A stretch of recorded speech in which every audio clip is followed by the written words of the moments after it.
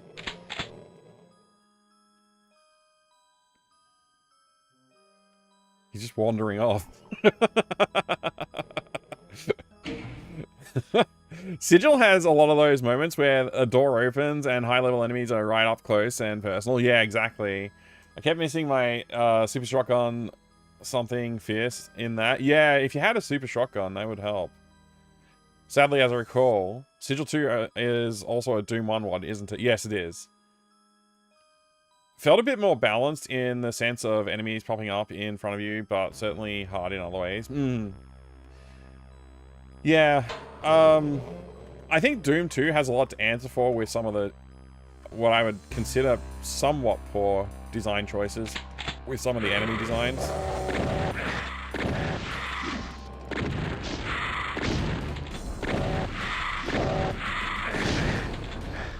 I keep getting hit.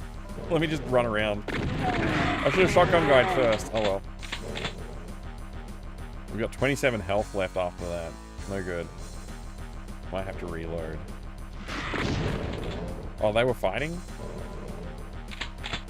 A little bit of this. What did I didn't even see that guy. I mean, Red King. The pillars at the entryway to this area hinted that this was the red direction, as I suspected.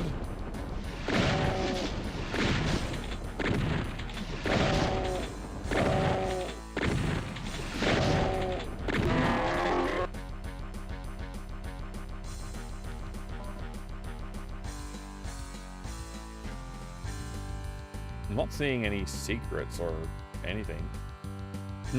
Oh, maybe something up there? No. Doom 2 has arch files, but on the other hand, Doom 2 also has super shotgun. Yeah. Yeah, it's weird, isn't it? The dichotomy between those two design decisions. Why does that look so cool? I don't know. Anyway. That's a teleporter, if I remember right. In the Sigil design language, that's a teleporter. I don't know how I would get there, though. I don't think I can jump, unless I could get a damage boost, maybe. I don't know. I should try it. I should save and try it. But then I would be saving with 52% health. Or 62.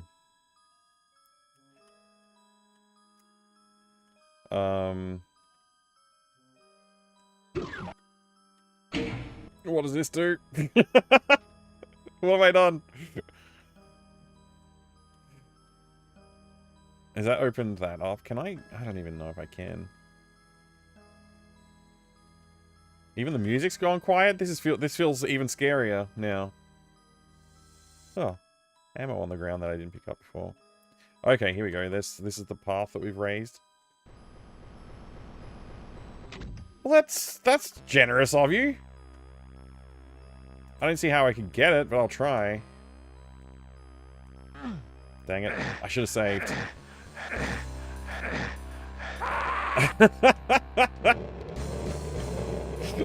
Gotta do this again.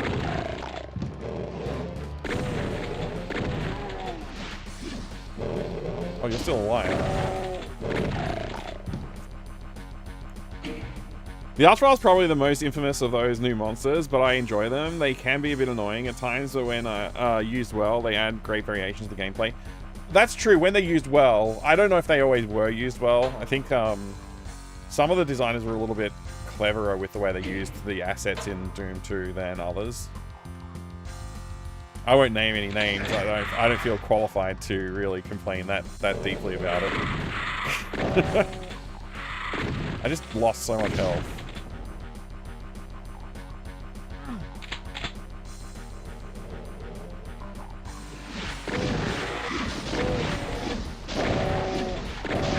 Ouch.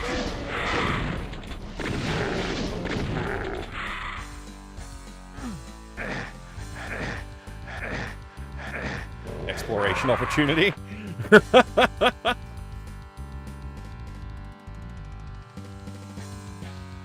The entire original id dev team will be in this year's QuakeCon. First time they will be all together since the late 90s. That's pretty cool. I hope good things come of that. I don't know what, but that'd be cool. I think Romero may have broken his own rule there. Never do a death pit without some way for the player to make it out of it. But I guess there could be secret opening somewhere. There could be. I wouldn't know. That's the thing. I usually do look for a way out because I trust that that's usually the case with the Romero map. But you might be right there. If Tom Hall is there as well, it might even be the first time since mid-90s even. Wow, yeah. Yeah.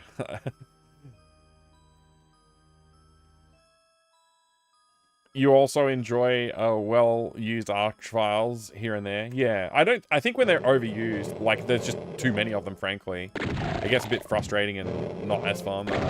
Not as interesting either. It's kind of like a... The other thing about arch files that's kind of a bit trickier to design around is just the fact that you use a lot of resources to deal with them at times, and the things they respawn, and you don't always get the resources back. Like if it's resurrecting non-ammo dropping enemies, let's just say.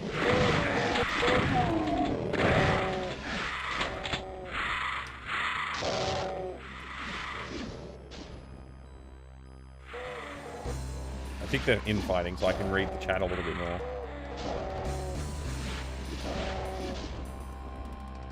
Oh, that's interesting, yeah.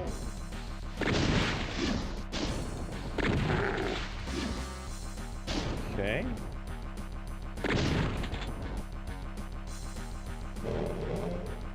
I'll try and see.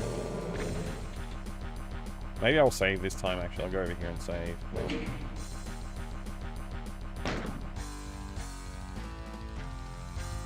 No, just save. Just... Why, when I press return, is it entering an A?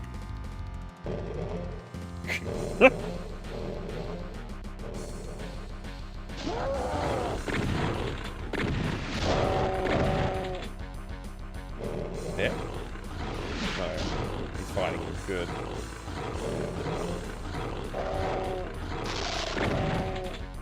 I think you got him.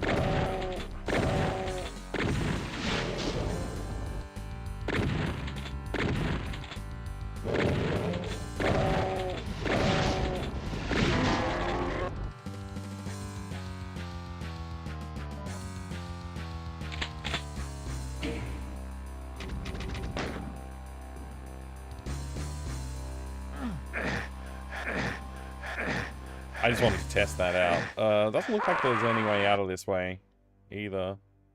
Oh, there's clearly something up there though that I must have missed. I'm glad I saved. Oh! I missed it.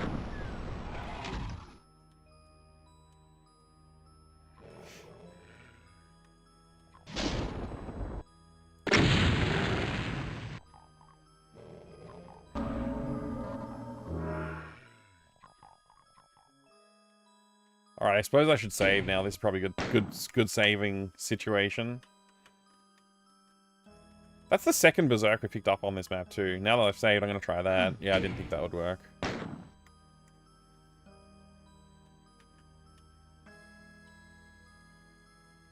Alright.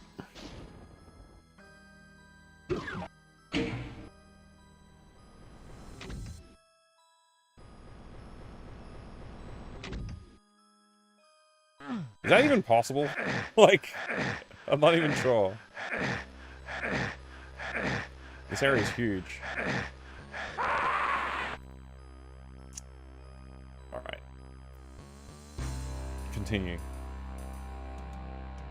I know it says no back seating, but what if I'm sitting in the back seat? Well, then that's totally fine, Jim.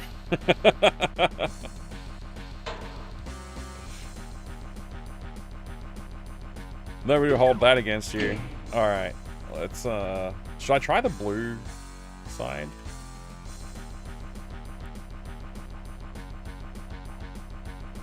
What am I even seeing down here? Definitely hearing door movement, but I don't see it. Oh, there it is. Okay. See some shotgun dude down there as well.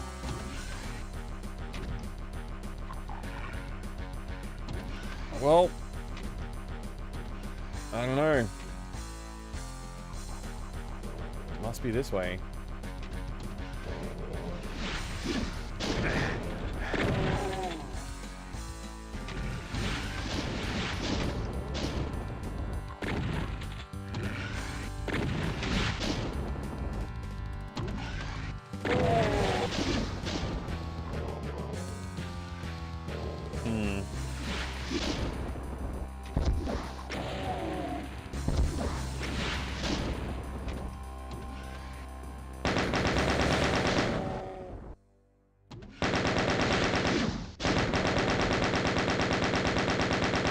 Taking the easy way out here, hopefully it works.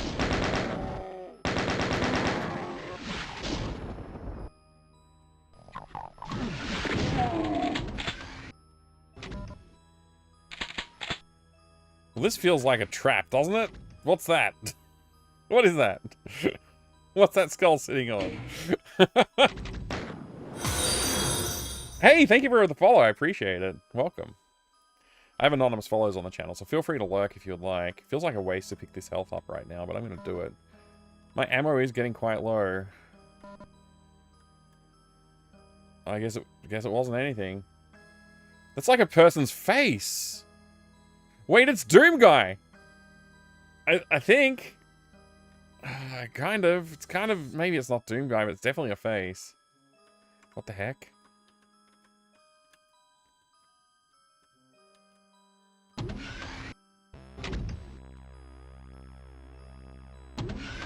Oh, I missed a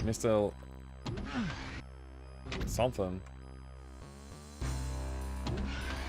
Where is that slot? Oh, right here. It's right here.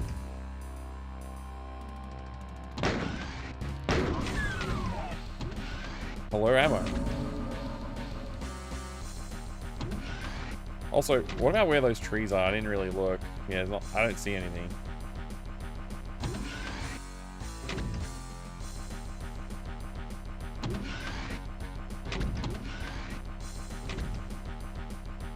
I'm gonna save again. I don't normally save Scum so much, but I feel like I have to with Sigil 2.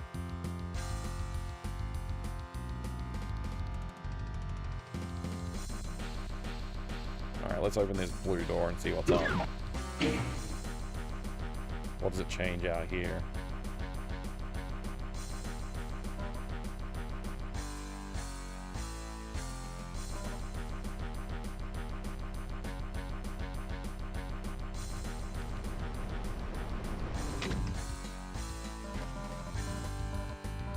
Is this all, like, for the next level?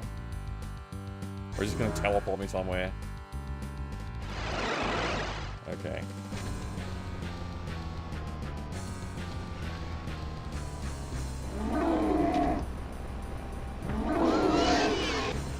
Okay. Okay. Okay. Okay. Alright. Just... okay.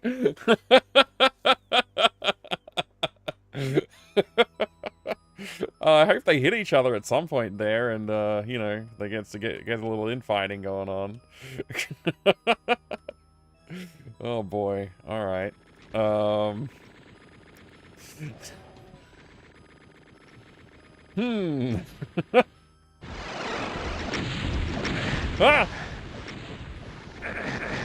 Wait, their platforms lower and raise?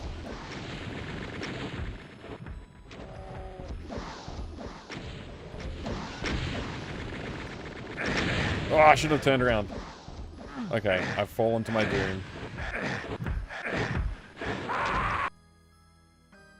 Okay, that was something. Alright. I'm getting lost.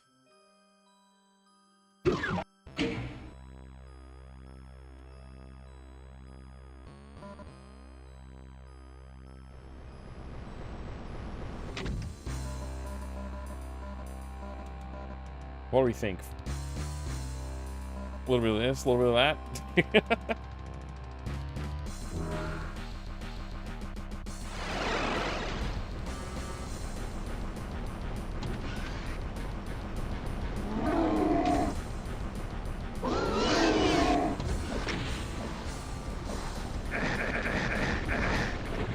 Ah! I could have shot my entire load at them.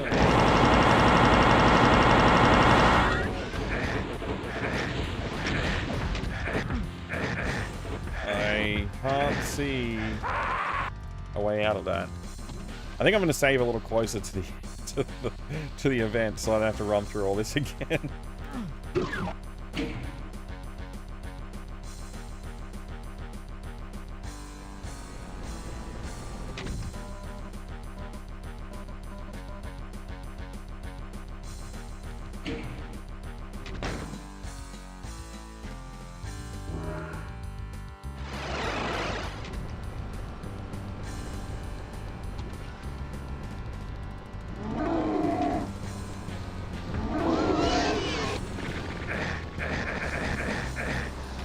Oh!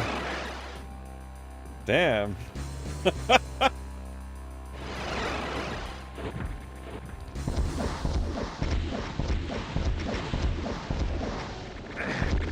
mean, damn. I wonder if I can try and get this. Is there a way to get that? What's going on over there? I can't light the area up. Yeah.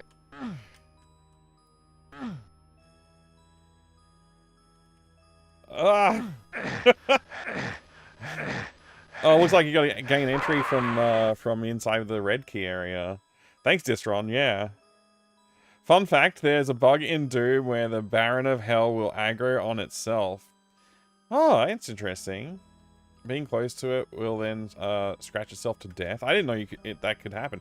Is that a fun fact from like a modern version of Doom? Like,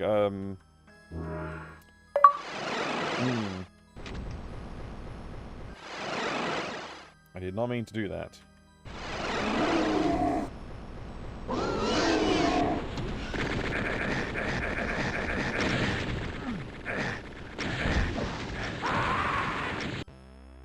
I'm starting to wonder if I'm just supposed to run past them all.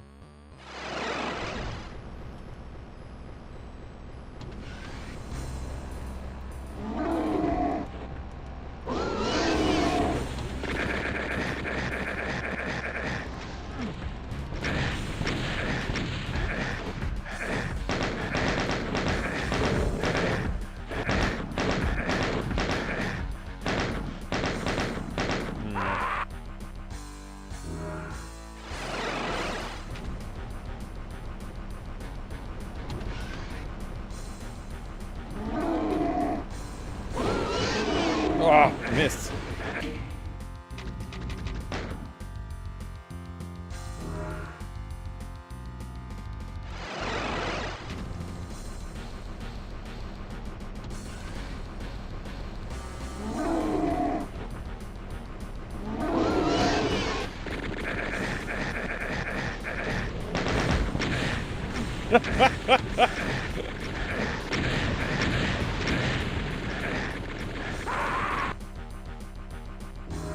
All right.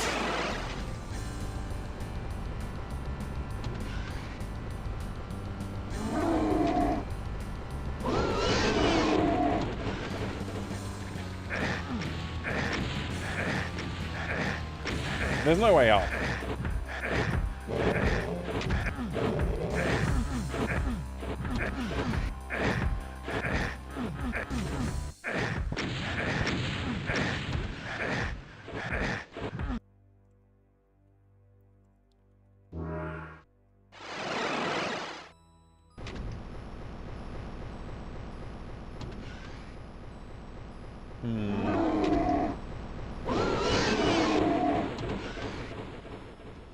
I did it again. Keep overrunning that edge.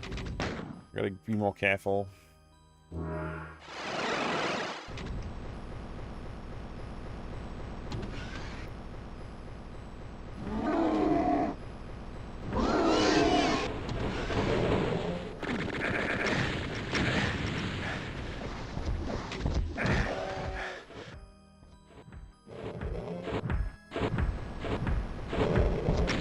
What am I supposed to do there?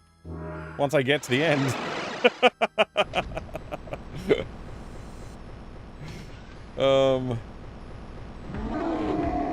I can't see what I'm supposed to do once I get over there.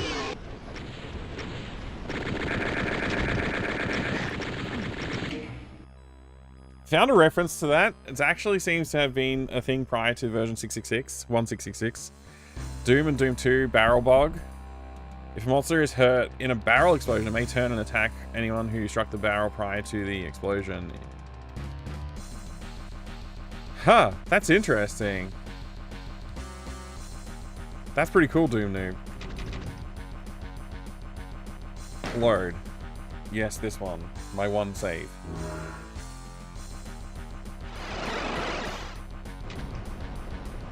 Pi, thank you for making this happen, man. It's quite a treat.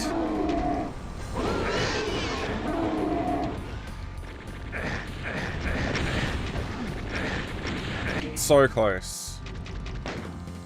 Maybe I should do a lap or two before I try running the path. The only problem is the Spider-Man is like very big. It's kind of hard to navigate past.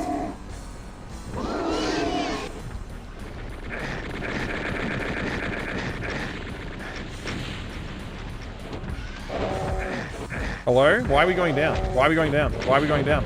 Why are we going down?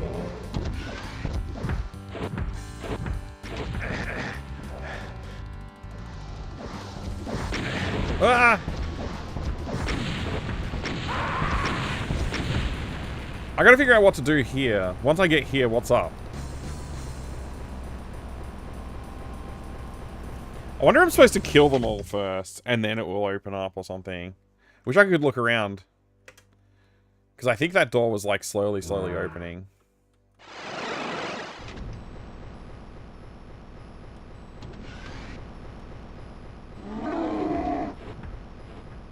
Maybe it wasn't. I don't know.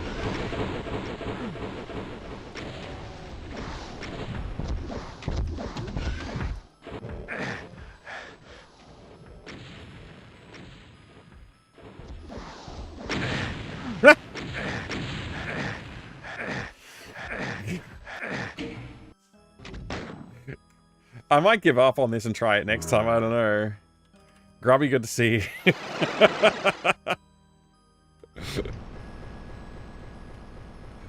Fun fact, Hell Knights and Barons are technically different enemies, but Doom 2 includes a specific exception, so those two types of enemies can't hurt each other with projectiles. Oh, wow, okay. Is that a fun fact? I can hear them shooting, it's great.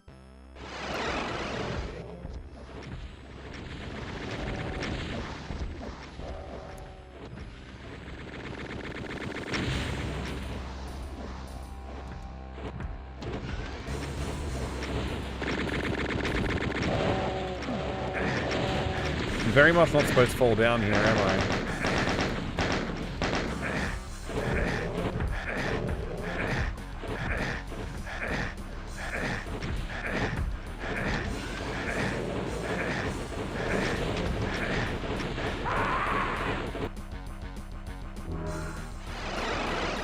Looks painful, I'm here for it. Wow.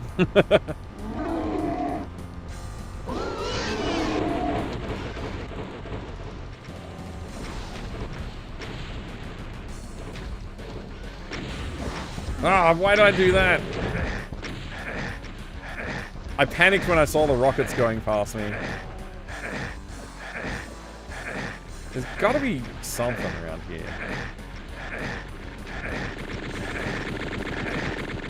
Doesn't look like there is though, to be honest.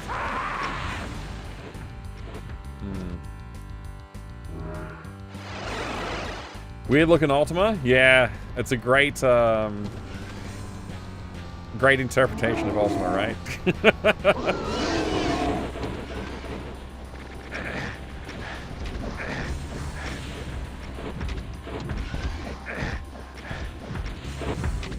Hello, sir. Please don't shoot me.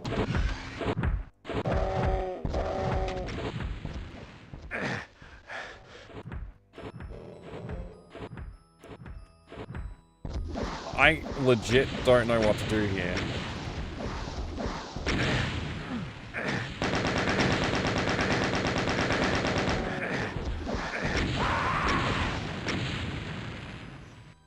I legit don't know what to do. I don't know what to do.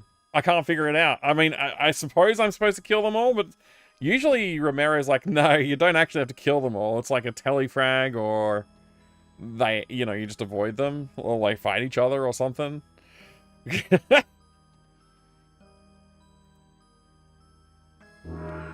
They're wearing furry pants. Made out of their own fur.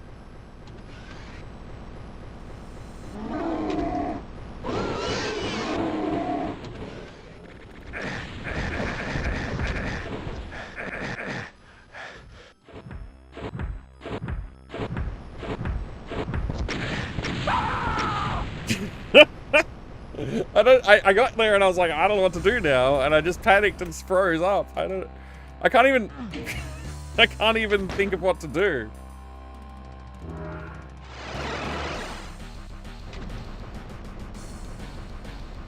I'm trying to see any sort of signal.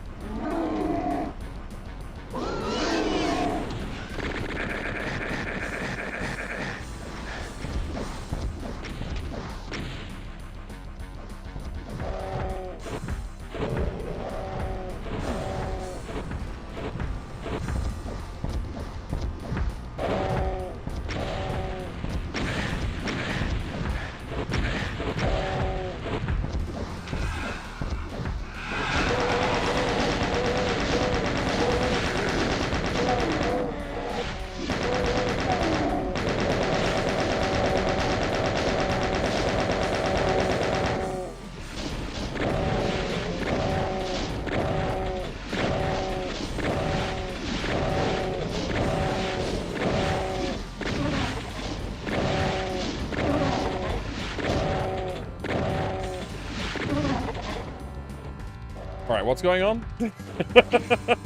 So it was just a matter of patience. I just had to stand still long enough and not die. Oh, that's the exit. That can't... There's got to be... something else is gonna happen, right? How do I get up there?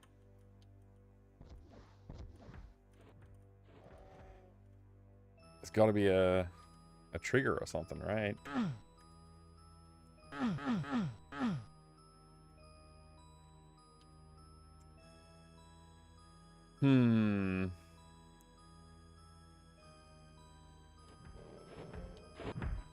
Oh. Oh. That's not an exit? It's a fake. They faked me out? Okay. Alright.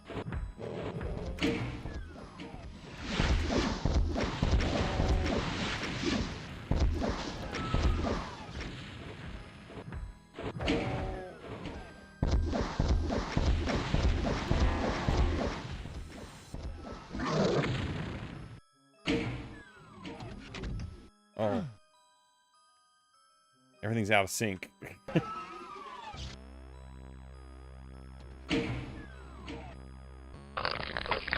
Oh, scaring me with Doom sounds. There we go, we did it. We did a Doom level! It's been a while, thanks, Pi. Vitamin, good to see you, dude. Thank you for redeeming Doom. What a legend. How's it going, Bitterman? Finally. Past 6 minutes? I mean, I got a little work to do, eh? Feeling doomed today? A little bit, a little bit. Satan erred in casting you to hell's darker depths. His plan failed. He has tried for so long to destroy you, and he has lost every single time. His only option is to flood Earth with demons and hope you go down fighting. Prepare for Hellion. Wait, that's the last level? Have I done it? That was the last level? Yay! Yay! Oh my god! gosh! Yay! What? Woohoo! Yay! Yay! Oh my gosh! Yeah. Yay! Woohoo! I finished every Doom level, ultraviolence pistol starts, including both sigils. That does explain the difficulty, yeah.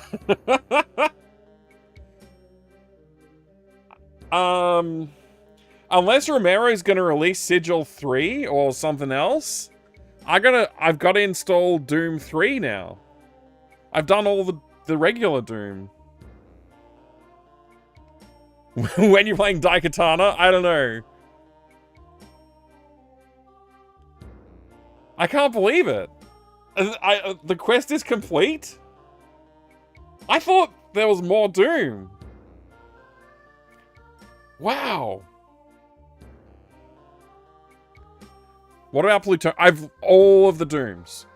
Like, all of the original, like, Dooms that came out in a package on a shelf. All of them. Plus the 2 sigils. What about Seinfeld Doom? What about Simpsons Doom? What about Mortal Kombat Doom? There is Doom 3, Doom 2016, Doom Eternal, Doom the Dark Ages. Lots left. Let's get to work. Actually, Doom 64. I could take on Doom 64. What about Loom? Yeah, I could play Loom. Aliens Total Conversion. Yeah, there's that as well. I haven't done Doom 64. I've only done the PC Dooms. Technically, I could try Doom 64. You already mentioned Doom 64. Sorry, I missed it, Doom Noob. Sorry. Play Duke Nukem 3D. It doesn't really work with the Doom Redemption. PS1 Doom. How different is PS1 Doom to, like, the regular Dooms? Have you ever played Legend of Zelda Doom Conversion? I did, actually, yeah. Briefly. I didn't try the whole thing. After I played Legend of Zelda NES for the first time. I tried that out. Don't play Saturn Doom.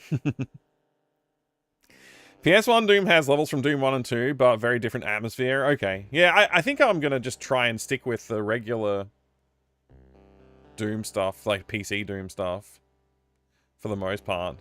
Clearly you need to make a Duke Redemption. I could do that.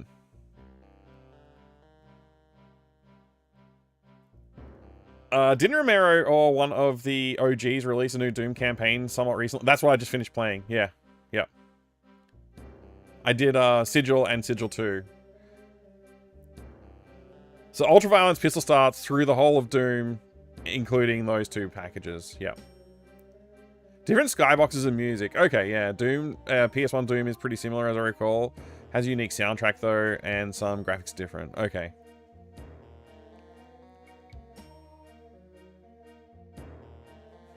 I don't know. I actually am not sure what I'm going to do. I think I might install Doom 3 and go on to Doom 3. The thing with Doom 3 is I don't even remember. Does Doom 3 have discrete levels? It's sort of like... Doom 3 is like... if the Doom developers had played System Shock 2 and decided to make a game like that. Right? But they're still making Doom. And if I do play Doom, should I play the original Doom or should I play the new one? Like the original Doom 3 or the Doom 3 BFG or whatever it's called. Next map pack will be Doom 2. That's what I thought he said, yeah. I think I remember him saying that, yeah. Doom 64 next step. I don't know. I don't know if Doom 64 is the next step for me. PS1 Doom is extremely worth a look as far as contemporary ports go. Your interest levels may vary. You're right. Have you played myhouse.wad? No, I have not. Have you ever played Lina Doom? I don't think so, no. I don't know what that is. I have to start downloading or playing the WAD now. Which WAD, a Punks fan? What about Scooby Doom? If that's a real thing, I would play it. Hell yeah. You backtracked a lot in Doom 3, so you were always re-exploring some areas. Right. Yeah, I think I remember that. All I know is it didn't really feel like a Doom game, and neither did Doom 2016 or any of the others. That's why I wanted to play these games. Doom 3 is way more like Half-Life in its construction. I don't know, yeah. BFG edition, if you're in that route. So I shouldn't play the original release. My house was wild. I need to go back and try and beat it. What's there to beat? Somebody sent it to me, and I looked at the map page, and I read the description, and I thought, okay, I mean, that's a sad story and everything, but I don't really want to play looking around someone's architectural exploration of a house. Oh my god, you have to play My House. Yeah. I don't think I do. I did hear someone converted Doom 64 to the GZ Doom engine or something like that. I think it's available from the Bethesda releases of Doom, actually, phenomenon as well. I think you just play it through their Doom releases. There's also Doom Raider. There's Doom Raider? There was a ton of differences in BFG edition, it seems. The big one I recall hearing about is the checkpoint save system. Not sure if that's the only way to save. What I remember hearing about it was BFG edition changed the lighting model, which I think I really liked the lighting model in Doom 3, the original one. I thought it was like an interesting technique they used. I think they also changed the way the flashlight works. In Doom 3, the original release, you could have the flashlight out or a weapon. And they changed that, I think, in Doom 3 BFG. So you can have both, which, you know, makes for FPSing a bit more, but I think it changes the atmosphere they were going for with the original design of Doom 3. No, that's not what it is. Not what is. My House. Oh, My House is a horror map for Doom. It's got so many secrets and twists. Oh, okay. Maybe it's a bit more interesting. I agree with it being more like Half-Life in how it played. They tried to give it a story because everyone complained that Doom and Quake really didn't have a story so much as see stuff, shoot stuff, escape. I mean, there's nothing wrong with see stuff, shoot stuff though, right? Lost Edge, you wanted to see some cartridge game from system with box, Duke Nukem 3D, or some system console handheld you can carry. All right, yeah, we'll find something. Lost Edge sounds fun. You can get Doom 64 on Steam, right? Doom Raider is Tomb Raider, but Doom. Yeah, okay. I mean, it's a fan mod, right? Like, there's a ton of like GZ Doom fan mods as well. You have to try to leave My House, and that's when it goes dark. And the monsters start showing up, and reality starts to fall apart. Right, okay. Could be fun. BFG Edition added the gun-mounted light because everyone complained about the flashlight. I don't know why. I remember the duct tape mod for Doom 3. I remember hearing about that too. I never installed it myself, but it sounded like I don't know, interesting, I guess. Any cartridge game from any console or device. Other options: Duke. Option 2, older console, handheld. You have. I've got an idea. I was actually planning on moving this stuff out to the garage, but it's actually behind me at the moment. So I'll grab it and we'll take a look at it. It'll be interesting. Hopefully it satisfies your desires, Lost Edge. They made a mistake by trying to give it a story when the fans just wanted to explore and shoot demons.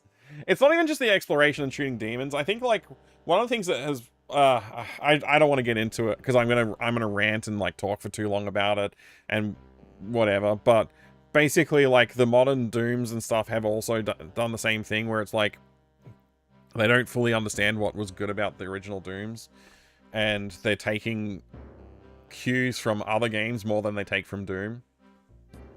That's all I'm going to say. I'll leave that open to interpretation. People love to complain about inconveniences regardless of design intent. That's true. I googled Scooby Doom and apparently someone wrote a book that's on Amazon. It's a choose your own... Oh, a ruse your... Oh my gosh, it's a Ruse Your Own Radventure. Scooby-Doo versus the Cult of Cthulhu. Scooby-Doo versus the Cult of Cthulhu. I kind of really want to explore that, Leather Soup. That sounds freaking amazing. Can you put a link to it? I would love to see it. That's crazy. Can't say I care about not being able to see in the original Doom 3. There was a reason the duct tape mod was super popular and was later edition added in officially. Right. Some great mods for Doom. There are a lot of great mods for Doom. One of the problems with Doom mods, though, is that they're often GZ Doom mods these days, which is, like, less interesting.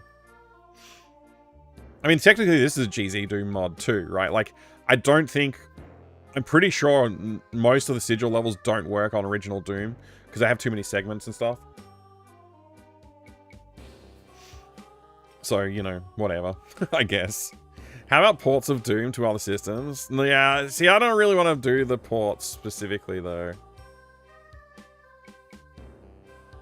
Castlevania and Hocus Pocus mods for Doom, that are great. So the problem with Hocus Pocus mod for Doom is that you're basically just playing Heretic. It's all the same monsters and same weapons, basically, as Hocus Pocus, so... You know, it's basically the same game. Someone wrote a book on Amazon?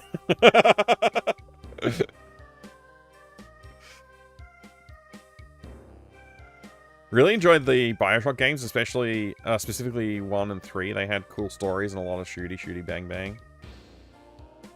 Huh. Yeah, I don't know. I got annoyed at... it's an old story, but I got annoyed at Bioshock for not being more like System Shock and... Yeah, anyway.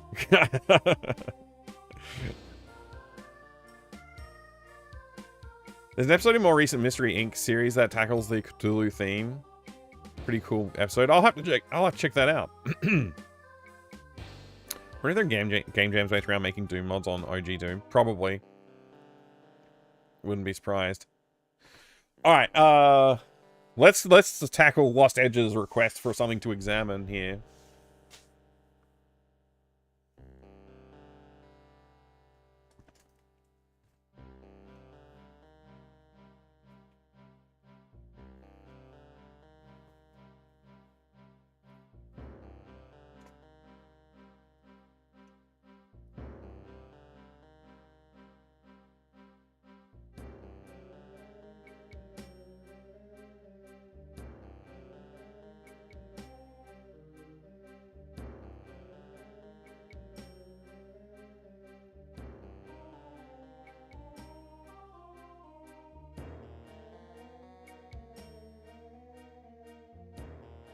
We can look at this Lost Edge.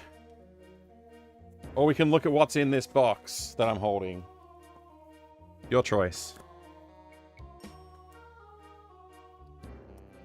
What's in the box or Solar Jetman for the NES? Mystery box looks bigger. All right.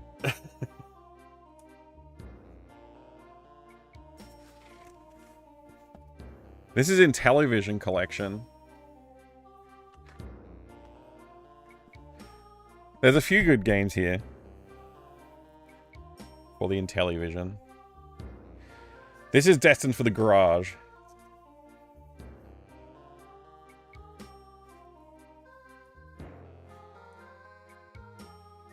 Used to love playing RPGs when I was a kid, but these days hardly have any time for them. Yeah, RPGs have gotten pretty big, haven't they?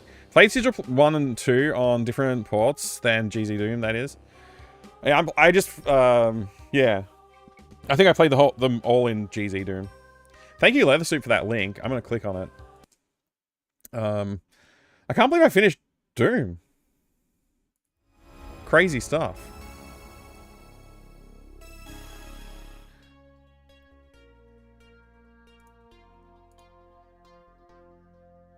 Let's see, where has it gone? Where's that link?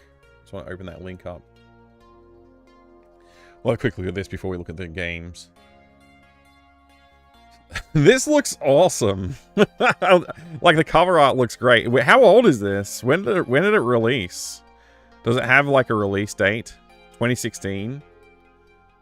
October 11, 2016. So this has been around for like 10 years and I didn't know about it. The cover art is brilliant.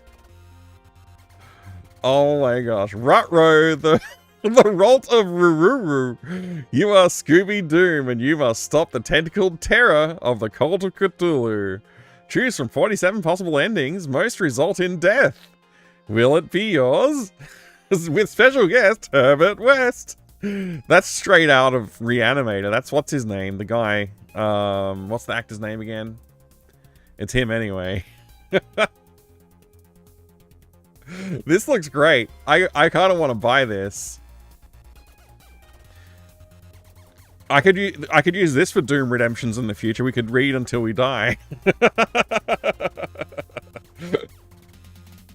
Jeffrey Coombs, that's the guy. Yeah, thank you.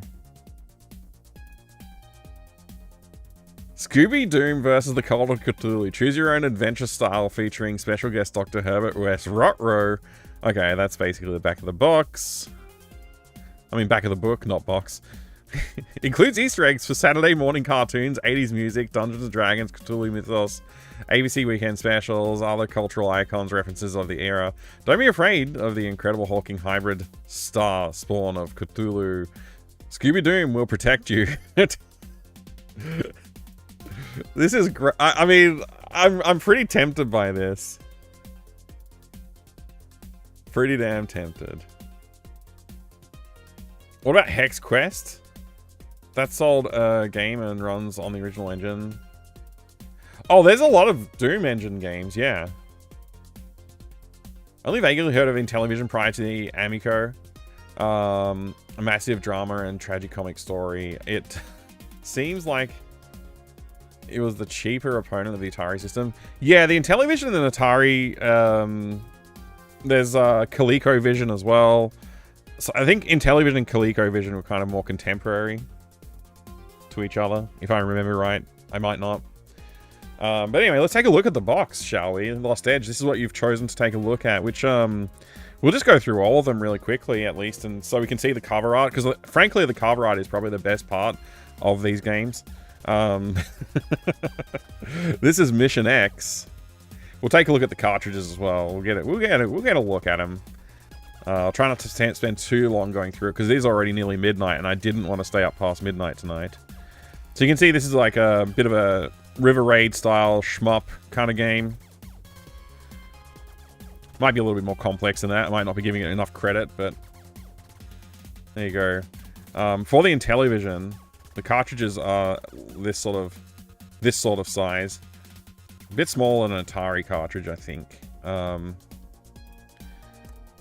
But they also come with these inserts for your controllers, because the controllers are these like square panel things with buttons on them, membrane type buttons. But you can slide these in there so you know where to press to do what. Yeah, pretty convenient. Of course, you got manuals as well for your games. This art is pretty cool too, by the way. I quite like this cover art. I know this art's brilliant, but this is also really nice.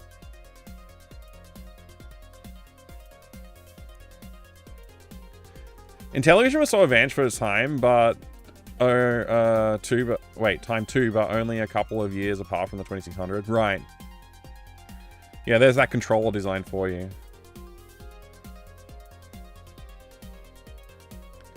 And the disc. I thought, for some reason in my mind, the dial was above the thing, but it's actually below it.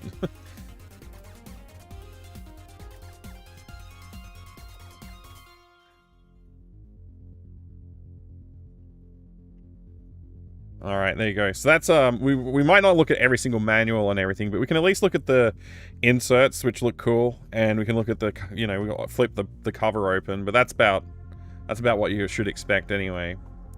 A lot of these are that kind of style of game too. This one's Sea Battle, and I've never played it, so I don't really know how it works. But it looks kind of tactical or strategy, or maybe it's, I don't know, maybe it's like maybe it's like Battleship. I don't know.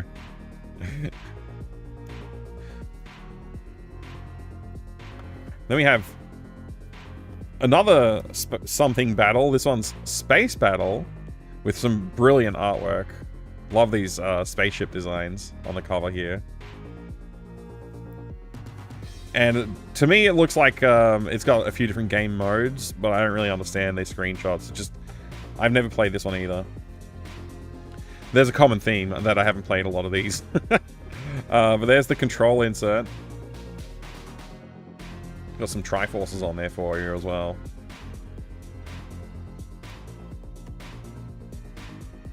I've gone and inserted this box the wrong way around. Let me flip that.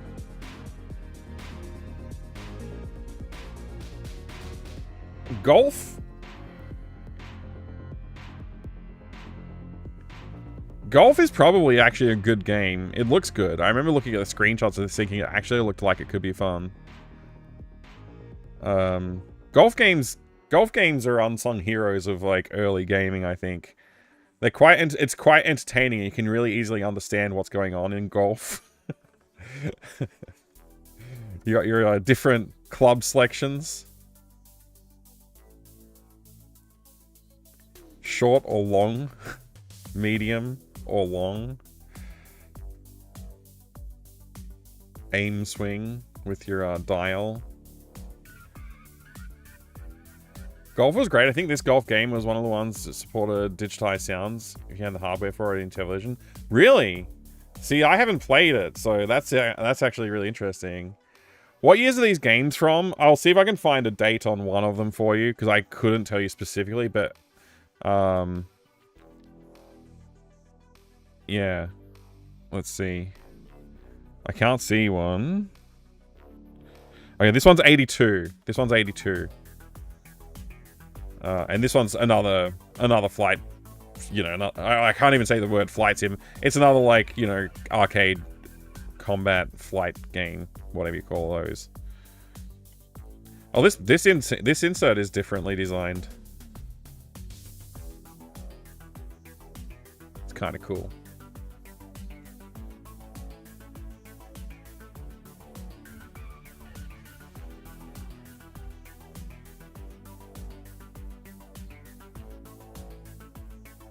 Star Strike.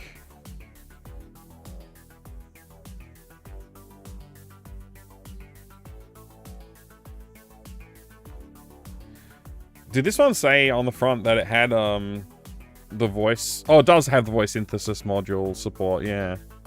Oh, it requires the IntelliVoice and Intellivision Intelligent Television Master Component. So there you go. Bitterman's right. Man, this artwork's kind of cool. It's definitely Trench Run inspired. Even the game looks kind of cool. It's got a little bit of Skyroads vibes to those screenshots.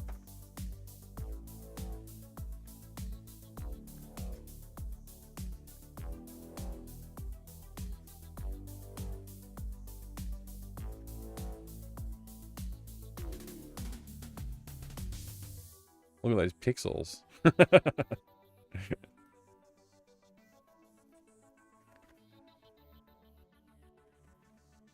Auto racing.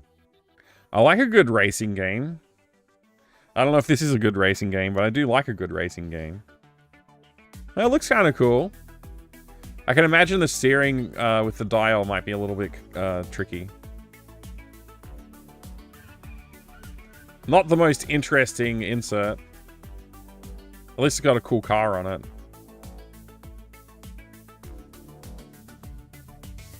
I love how all the game titles are purely descriptive. Yeah, it's like back in the day when you didn't really need to worry about competing in a broad market with many competing products, and you need a name that sticks out and sticks in somebody's mind so that they can Google it. This one's just called boxing. It's funny how the sport game illustrations all seem to be the same sort of like style as well, and all of the sci-fi games seem to have a similar style. Wow. That looks pretty cool, actually.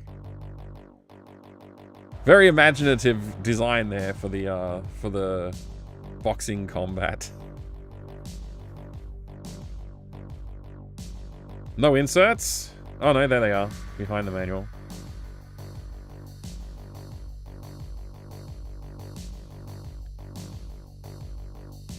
Left hand, right hand. Feints? You got feints. You got duck punch. Duck pull punch. Yeah. Wow.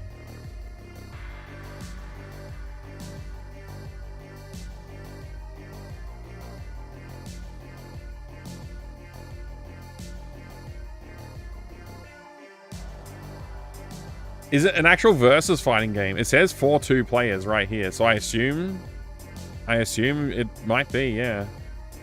Unfortunately, this has gotten a little squashed. I'm just trying to uncrease the corners here. But yeah, it does say 4-2 players.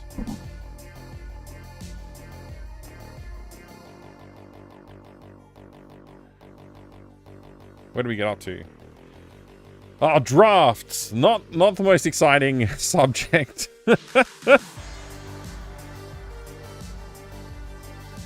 I like how dad/grandpa, not really sure which one, is just so pleased about being owned by his son/grandson. He's probably thinking, like, little does he know I'm about to open the ultimate attack. Yeah, it's not as exciting when you look at it there. It's checkers. It's basically checkers. If you don't know what checkers is, I don't think it matters.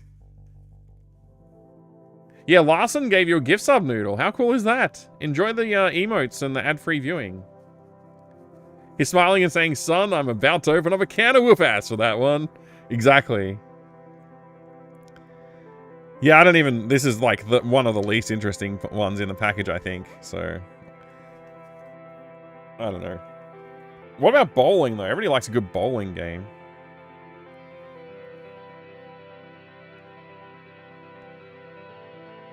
What is this? What's up with this kid? He looks absolutely terrified. Like, what's happening? I gotta get the camera to focus so you can just fully appreciate what's going on in this poor kid's world.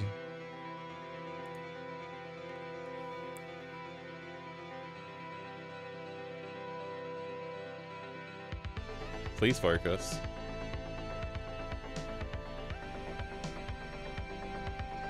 Like, that's not excitement. That's sheer terror.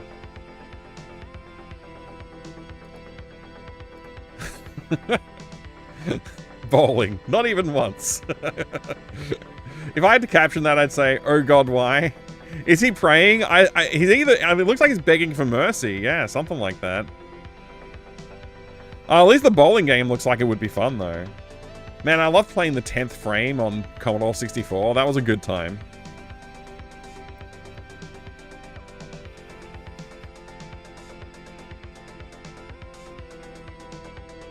This is sick.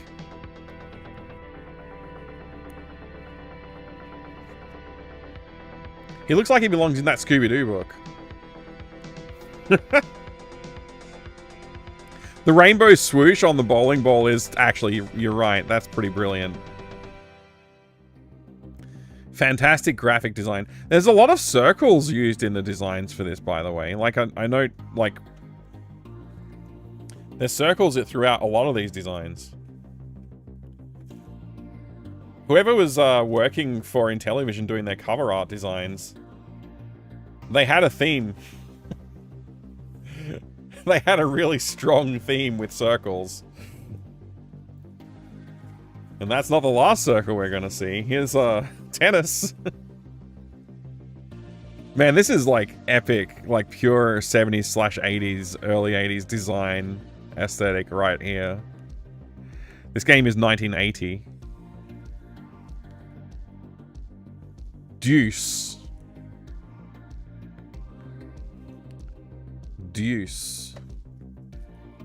Old sci-fi novel cover style. Yeah, it is a bit like that, actually. Oh man, look at the tennis man. Look at that tennis man. He's so handsome. In Tennessee. Intellivision was possibly the first system to aim for a wider audience and not core gamer that want to play Zork and stuff like that. Yeah. It's like, it's not just Pac-Man and Zork. There's like other things to do. Skiing. Mattel Electronics. Another circle. Oh man, it just instantly reminds me of Ski Free though. Instantly reminds me of Ski Free. And if you don't know what Ski Free is, well, you're lucky. You've never encountered that Yeti, the terrifying Yeti in Ski Free.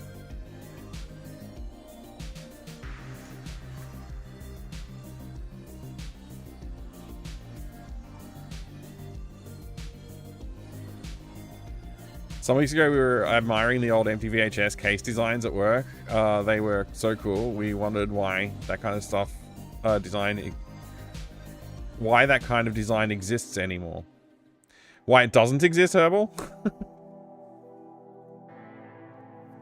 I mean, packaging is like almost a lost art when it comes to like games and movies and stuff. But fortunately, like you can still get collector's editions of things. So like collector's editions of like The Thing. Collector's editions of Blade Runner, like obviously those older things, but there's like new stuff too, and they're also getting collector's editions with like some nice packaging. But it seems like everything wants to be a novelty, and I think like things just being like a nice understated package like this, I mean these aren't really that understated to be honest, like this for modern releases would be great. I would still collect physical releases if I could, but you know, they don't come out that much these days. Wasn't it called Ski Free because there was another paid version called Ski? I literally don't know the answer to that question. Maybe. Maybe this one, I don't know.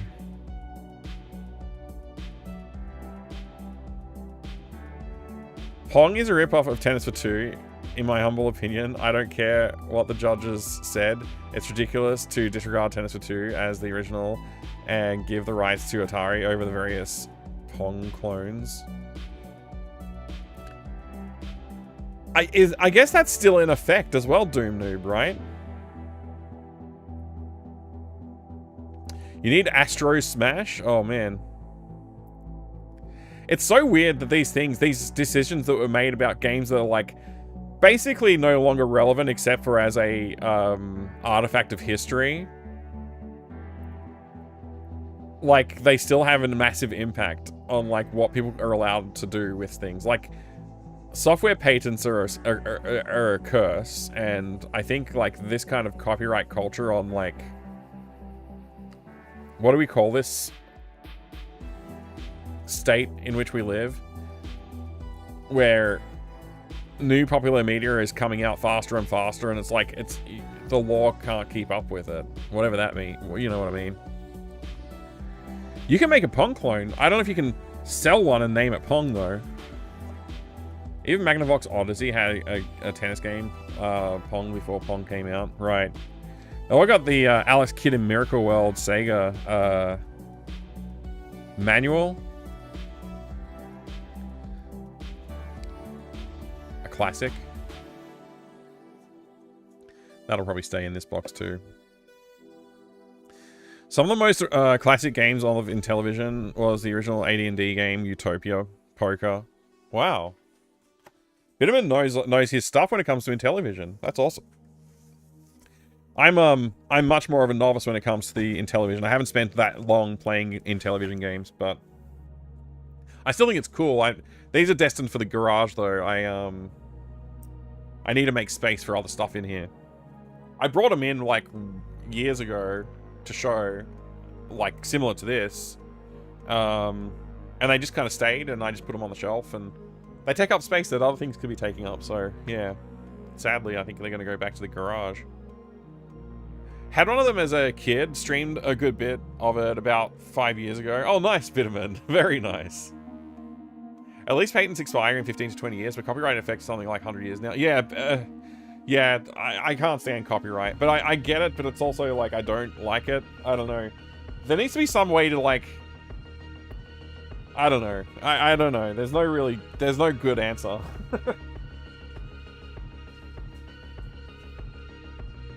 I hope you had fun looking at that Lost Edge. I had fun looking at it, and it seems like a lot of the other people in chat also had a good time. Thank you very much for the redemption, Lost Edge. I appreciate that. It is now 11:30 p.m. In theory, I'm going to continue playing this video game, but I don't know for how long. We'll see, because it's been a long stream, despite the very little amount of gaming I've done on this. Where am I, by the way? Oh man, I've been passing time the whole time. I've been just standing here. I'm surprised I didn't end up in combat. I didn't press Z to pause the game. Where even am I? What are we doing here? It's mired in tons of money being spent to convenience people to protect them making money for generations beyond the original creator. At least that's the debate in the US copyright. Yeah. Copyright no longer fit for purpose and needs to be overhauled. Yeah. In television, D&D games, pretty cool. I definitely have to have a play of it. The Tetris creator did also start to sue Tetris clones a few years ago. Again? They've been doing it a lot over the decades, if I recall correctly. Copyright should only exist as long as the creator's live. Yeah, I don't know. Like, some people might even have stronger arguments. Like, it should only exist if they're actively producing it. You know, like within some, like, number of years. That's how licensing works a lot of the time. Like, in commercial business, a lot of the time, if you license something, that license will expire over you know, a certain period. And you have to renew the license. It's like, you know, and like, that's what, Sony was doing with Spider-Man, basically. Like, they just make another Spider-Man movie again so that they could maintain their license. I mean, you know, obviously they were trying to make money too, but a big part of it. For the stronger argument, copyright laws exist to inspire creators to make things. If it's too generous, it doesn't inspire us to make new things. I mean, people can't make new things as it is these days, I feel. Even I, like, when I think I want to do something, you know, creatively inspired, it's still like there's a lot of influence that I take from the things that I've consumed over my life, and things that are, like, whether or not they are the same source material too, right? Like, books that I have read might influence ideas I want to do in video games that I make or something like that, right? But yeah, I don't know. It's a complex topic. I don't think it's like, I don't think there's any quick and easy answer to it all.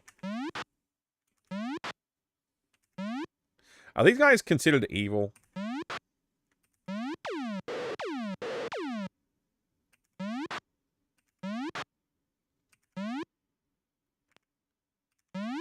I definitely think patent trolls is something that should be easily dealt with legally, but I don't know. Maybe it's not that easy.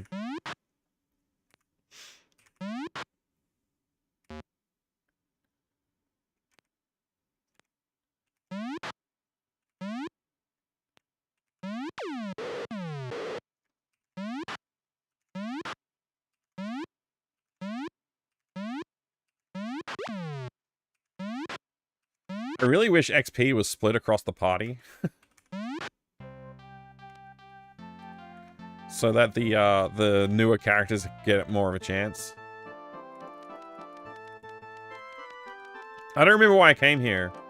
Oh, I think I was looking for food and magical resources, but I think this is a bad choice for that. I don't think they have that kind of thing here. Yeah, it doesn't look like it.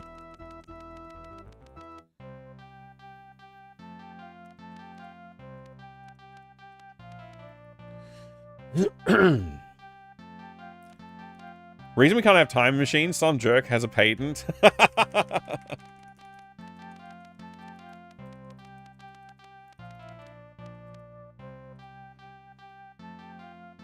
Literally can't make anything from whole cloth. Everything was inspired by something else. Right.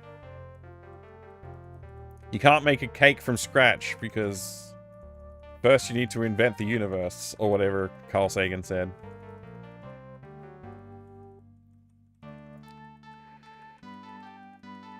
Wasn't there a game called US Patent #1 about getting patent for a time machine and being the first person to patent it as soon as the US Patent Office opens? That's hilarious. I have no idea if that's true, but that's hilarious.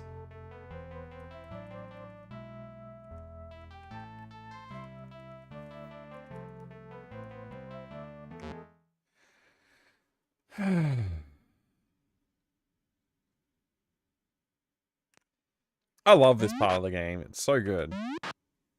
I wish more of the game was like this.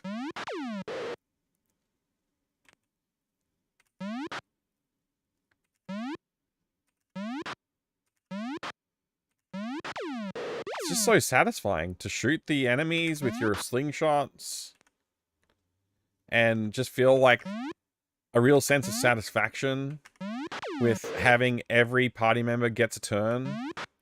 So nobody ever feels left out. It's a really, like, really clever way to design something that makes you really think about every person in your party, every member. You get to think about them all. And like they all contribute. It feels like, you know, nobody's taking any time off or like relaxing. They're all giving it their best shot. I really like that about this game.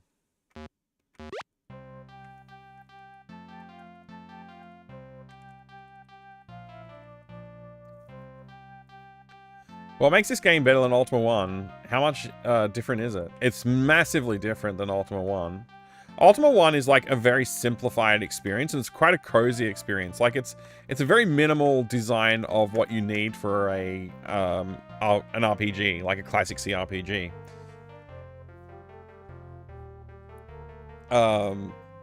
It genuinely has like a lot of charm. And if you're in the right mood for it, it's a brilliant game to play, I think. It was my favorite of the first three. This one, massively different. The first and the most obvious difference is that the player is in control of a party and not one character. Another massive difference is obviously the mechanics are a lot more expansive with mixing spells and, you know, the exploration of the world, the exploration of towns seems to have been developed quite a lot. Just the overall design of things, the world feels a lot more, like, lived in. Yeah. I do think that combat has suffered in the direction it's gone. Like I was being sarcastic earlier, as Ginger Buddha called out. Sarcasm, the ninth virtue. Yeah, that's right. Wonder how these first Ultima games compare to NetHack. I think NetHack is, like, to be honest, I think that it has more staying power. Like, it's pretty clear to me that there is a broad fan base for games like NetHack and NetHack itself, by comparison to the Ultimas. The Ultimas have a lot of love behind them, but I don't think people go back to Ultima and play them over and over again the way people do with NetHack. Like, I've known people over the years who just, like, love playing NetHack and they'll just keep playing it. Like, they just enjoy that experience a whole lot. But I think if you play through Ultima IV, like, how many times are you going to play through it before you're like, I know it back to front. It's never different. Whereas, like, you know, that's kind of one of the interesting things about NetHack, is that it is different when you play it. And, you know, you find different things. I'm sure at some point, like, to a NetHack expert, a pro, they'll probably reach a point where they're like, you know, I've done it all. Like, nothing really surprises me anymore. But I don't know how long it takes for that to happen.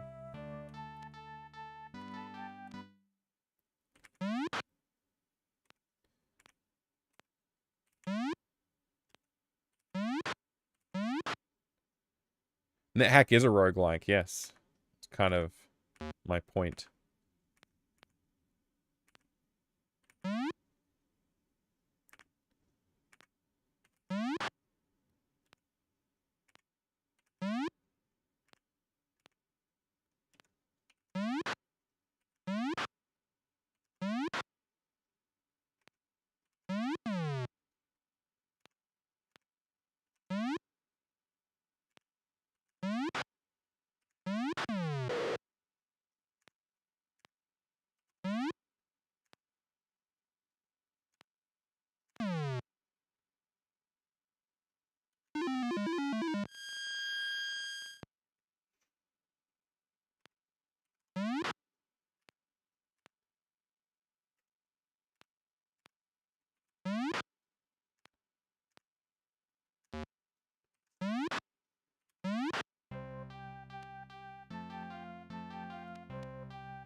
Alright, so we got to buy our spider silk. That was what we were kind of up to. Took me a while to remember, but I remember now.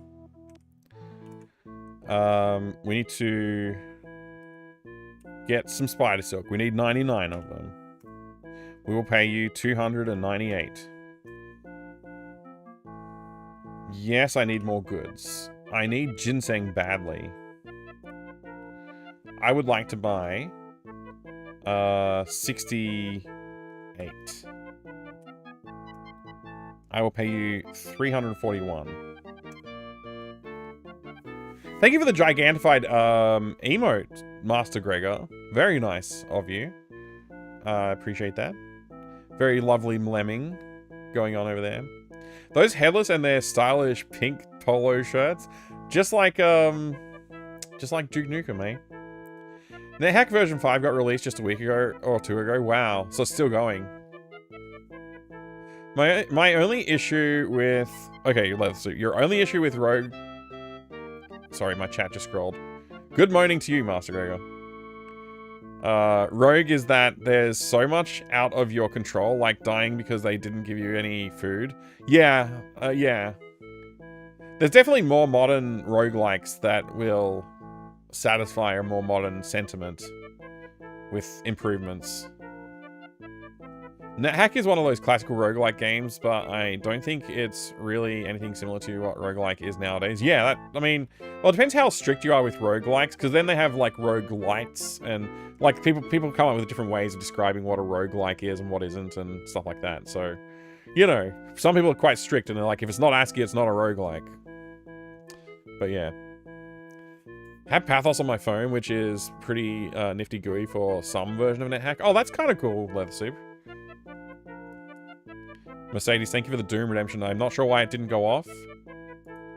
I guess the bot died again. Kind of annoying that it dies so frequently. I'm gonna restart it.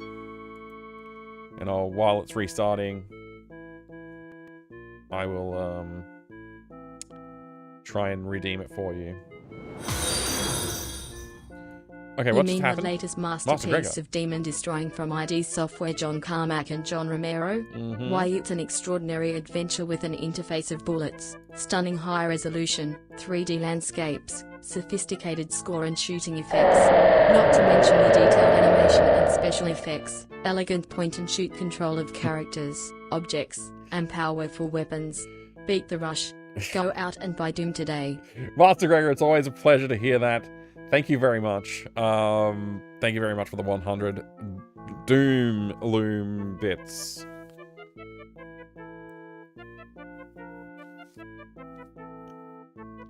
NetHack got super evil thing in it though. Your quest is put on.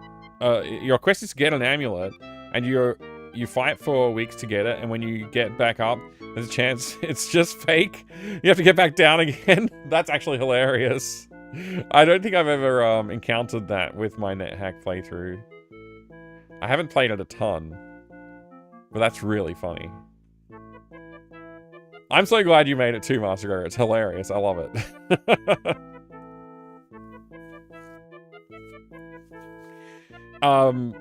Distron, it's a riff on what the pirate salesman says in Monkey Island about Loom.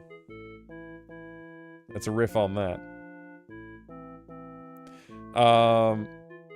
Okay, we're continuing to buy ingredients that we need. I think garlic is the next thing we need. So let's get that. Now, how much do we need? 42? 253? Sulfur ash. I guess we'll get that. Sure. We need like, what, 18 or something? No, 17? 35? Deal. Anything else? Yes. I will get some blood moss, please. 72? That's expensive, but sure. I'll give you 73. Yes. How much do I need? 16? 145? Deal. Alright, we're full up. Your mom, hey, good to see you. You can see I'm winning. I am totally winning. Tonight, I actually beat the last level of Doom Sigil 2. Ultraviolence, Pistol Start. I've never seen the level before. So, I finished all of Sigil 2 blind playthrough Ultraviolence Pistol Starts. So I'm proud of that. I'm proud of that experience. I did it. I finally finished the entirety of every like Doom 2, and Sigil 2 game. So like all of the original Dooms and the Sigil games, basically. Very fun. You got 2 more different versions. How about Loom as Dune? Oh, you did one for Dune as well. I'll have to play Dune sometime so you can use it. GG on all the classic Doom. I should head off and try to get some sleep. Yeah, have a good sleep this run. I'll be not long behind you getting some sleep as well. Holy crap, Master Greg. You Thank you mean for the the latest bits. masterpiece of science fiction from Warner Brothers, Eric Ramey, Herbie Lott, and Patrick Blanchett? Oh my Why, god. it's an extraordinary adventure with a cast of 3 factions, stunning high-resolution, 3D pre-rendered 2D backgrounds, sophisticated score and music. Not to mention the detailed animation and special effects, elegant point-and-click controls of characters, objects, and powerful machines. Beat the rush. Go out and buy Dune today. Well done, well done. Castle Rivercheck, you're gonna sleep soon as well? I don't blame you. I'm tired as well. Are you going to do all the Wolfensteins next? I wasn't planning to, but that might be an interesting choice. The problem with I think the problem with Wolfenstein is it's a bit slow paced. Although I guess Doom 3 is as well. I was thinking of going to Doom 3. That was my plan years ago when I started this. You can't really do Doom 3 Pistol Starts Ultraviolence. I don't think that's a thing. I don't know how I'm gonna deal with that. I guess I just have to do a standard playthrough, and like set a timer or something like that. I can literally see you're winning from the game's UI. Yeah, I am. My avatar hood is very close now. Thanks, Master Gregor. I do appreciate it, dude. The main Doom 3 streamer. Who's the main Doom 3 streamer? Wasn't the first Dune game more like adventure RPG? Yeah, it was a bit, yeah. Dune 2 was RTS. Yeah, made by different studios, because Virgin went out to both studios and said, like, please make game. And then they were like, we thought that you weren't making the game. So I guess now we have 2 games. I forget the order. I think they went to Westwood first. Westwood were like, yeah, we'll do that. And then they just didn't hear from them again for a while.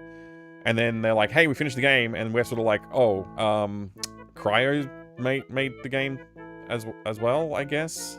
So they had to figure that out. There's some history there. I don't remember the exact story. It's sort of like not coming fully to mind right now, but there is a little bit of a story there. It's quite an interesting one. It's kind of funny, actually. Because Virgin were like, oh, we have the rights. We've got to get someone to make it. They went to Westwood, I think, first. Something happened where comms broke down. Like, they weren't keeping in constant communication. And when they finished the game, they realized, like, oh wait, they've gotten Cryo to make the game too. But they were like, okay, I guess we've got 2 games to release now. Pistol Starts Ultraviolence Doom 3 is just called No Flashlight Duct Tape Mod. Oh, I can do that. That sounds fun, actually. I'd prefer to do it that way.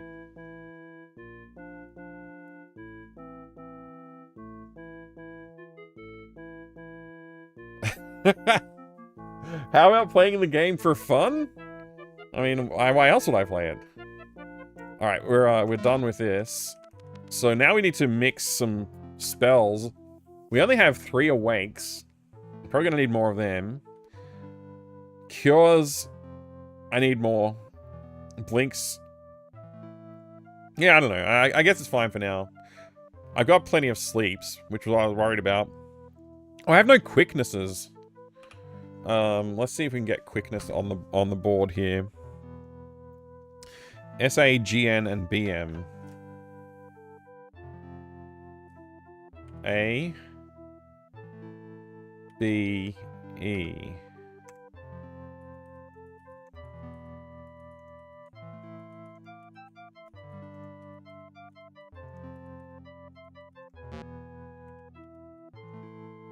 Whoops, I've done awake by accident. GR and GN.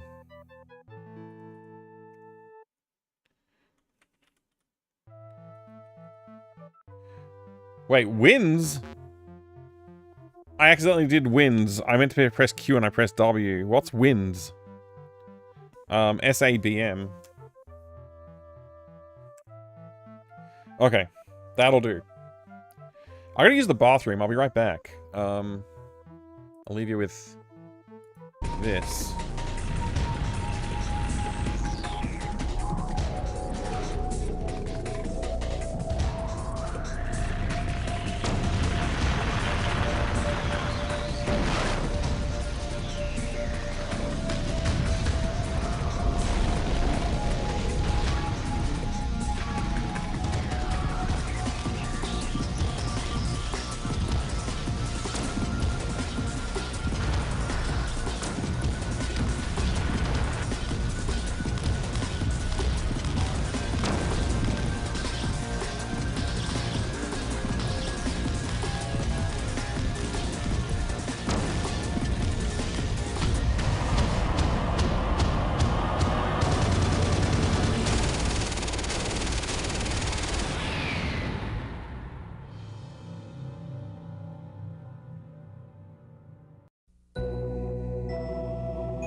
Sierra Online proudly presents the richest, most significant animated adventure ever created on CD, King's Quest VII. Roberta Williams and a cast of the world's most talented multimedia musicians, artists, and animators spin an enchanting interactive experience guaranteed to touch your entire family. In King's Quest VII, you will enjoy graphics and sound of a caliber you've never seen or heard before on CD. So experience the magic with the most elaborate adventure game of all time, King's Quest VII.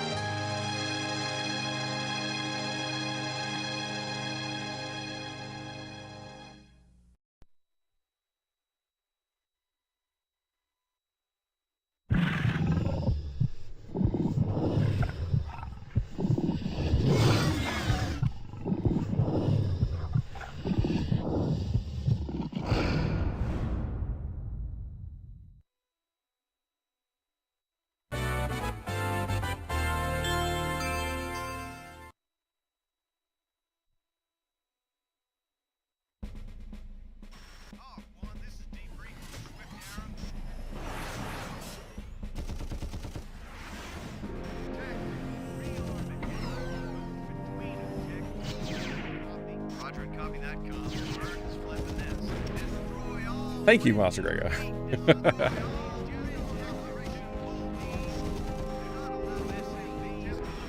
Sand Warrior is pretty cool.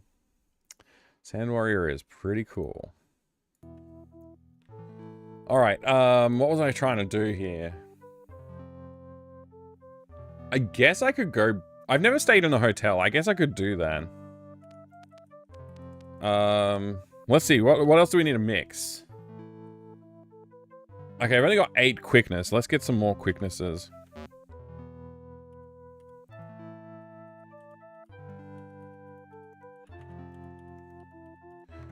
Ah.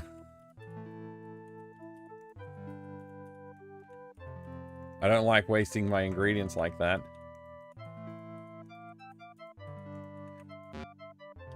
At least, quickness doesn't use spider silk like almost every other cool spell.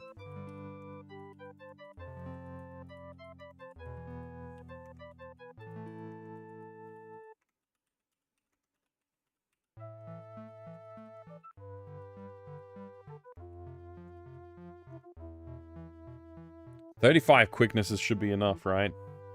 I guess I can go buy some more stuff, but we're running out of money, actually, so... Let's see now. We need more ash. Ginseng and blood moss, really.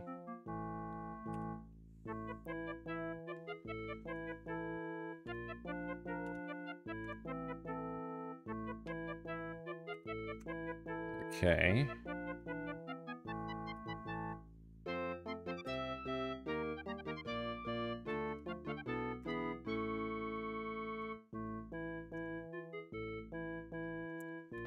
The one garlic that I spent. Oh,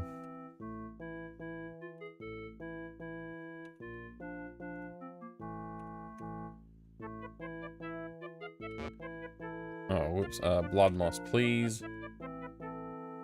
37. 222. Nothing else. Alright. Should save my game. Okay, we're saved.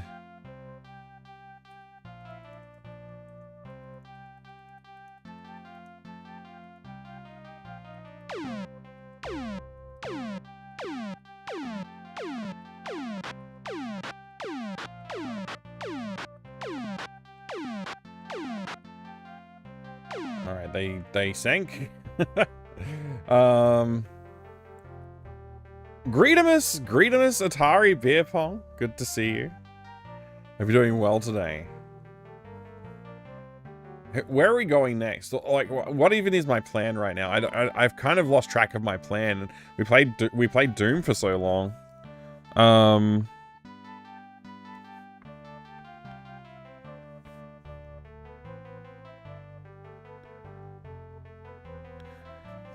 I guess I want to still get my Valor. I've got my Humility, was it? Whatever that was. I got that anyway. So yeah, Valor is missing. And there's one more missing that I don't know how to get. Which I can figure out if I look at my list of virtues that I've already got.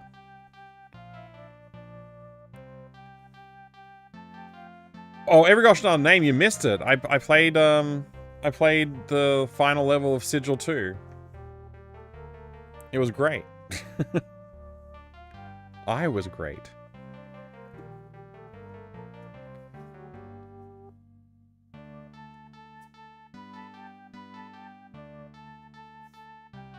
So I'm very virtuous at Doom.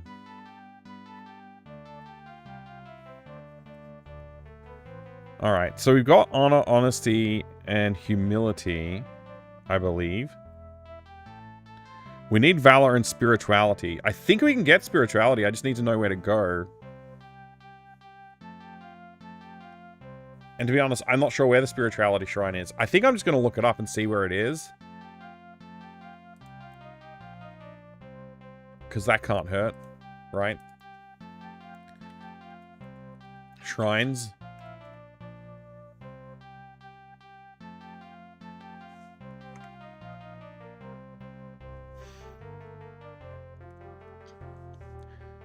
Spirituality. Enter the Minnock Moon Gate at 2 full moons. Wow, that's like really tricky. Oh, okay. I would not have found that easily. Somebody probably tells us about that.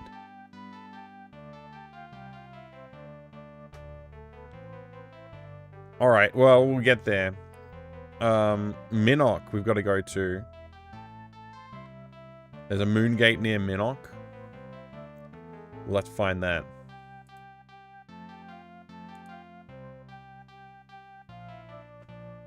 There's a reason why only 7 of them are on the map. Yeah. The other one's in the spirit realm. Okay, I think the fastest way to Minnock is probably this way? Wait, what? The heck is this, the little town? Oh, this is Skara Bray. Okay.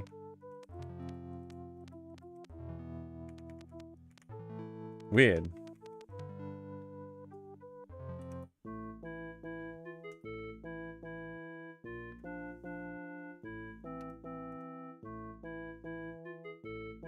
I can only afford 4.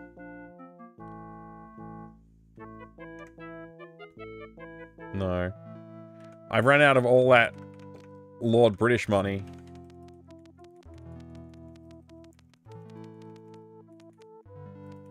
Have I talked to this kid? You meet a small child. Name? Baron. Oh yeah, we've met Baron. We met little Baron. I think we've met everyone here.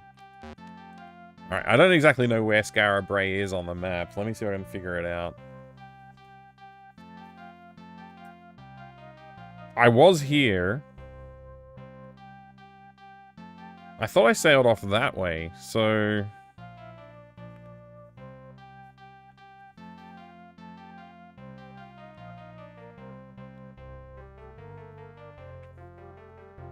Yeah, I have no idea.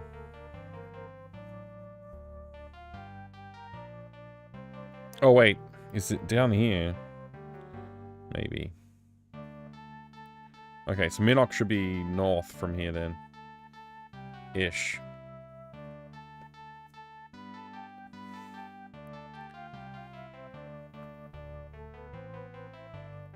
I guess this is where I know your name from, Atari Beer Pong. Twitch suggested your stream to me last night, and I was trying to figure it out. Oh, okay, interesting. You should definitely check out Atari Beer Pong's channel. Atari Beer Pong plays some amazing games. It has some really cool hardware. You get one guess to know what brand of hardware he has as well. Minnock Moongate, it's 2 full moons from any Moongate at all. Huh! Poya with the strong help. That's fantastic news. Thank you.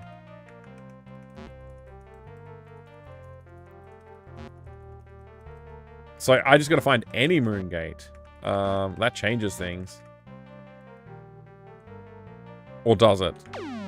I mean, I am close to Minnock, sort of. I don't know where the other Moongates are in this area.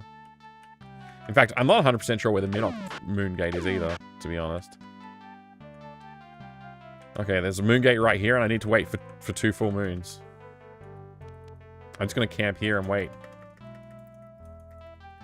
We'll just wait until it happens.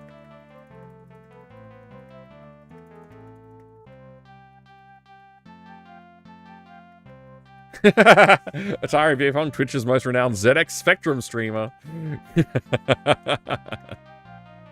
Big MSX guy.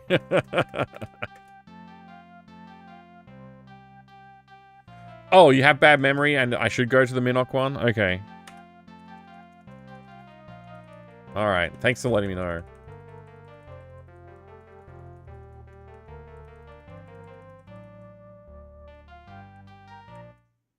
I really tried to get away from him. I did. I didn't want to subject you to this.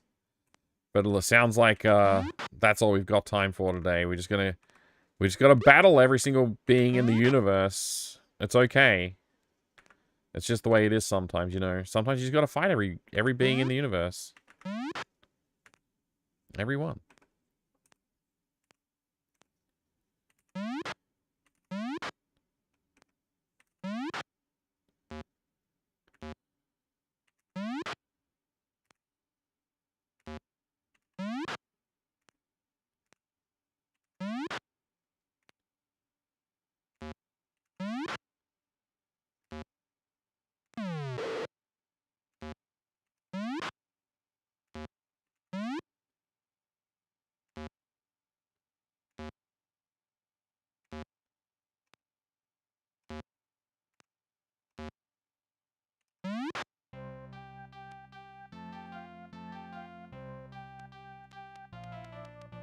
I'm just gonna say we're close enough to Minnock now.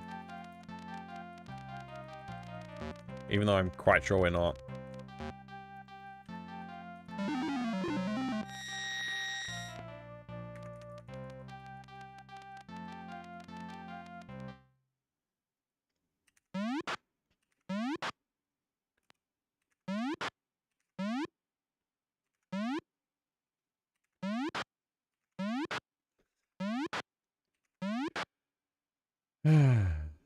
So good. I love this. I love how you can tell every single party member to attack. And you can equip them all with, like, a ranged weapon, so it makes it easier to attack all the enemies.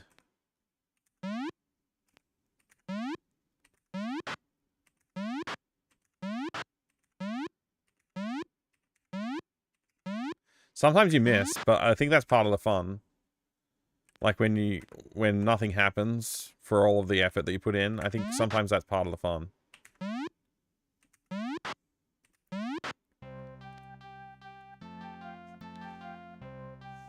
Glorious summer weather, chill and rain overcast. Oh, interesting, Archaeos.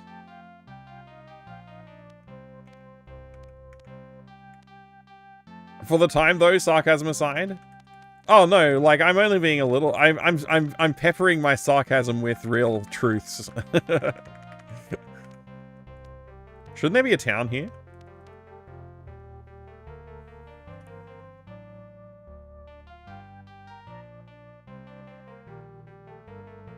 Where the hell am I?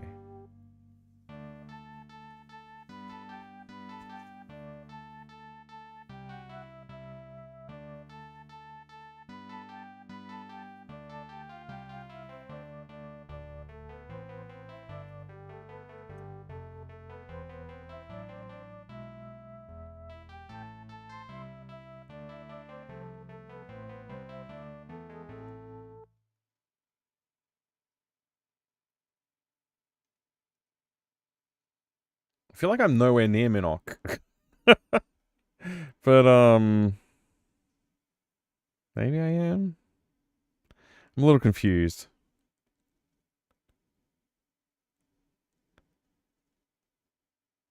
It looks like it's you. Yeah.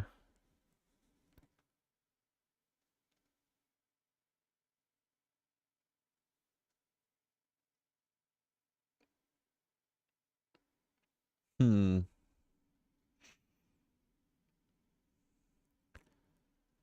Nothing's meeting, like, what's in my mind.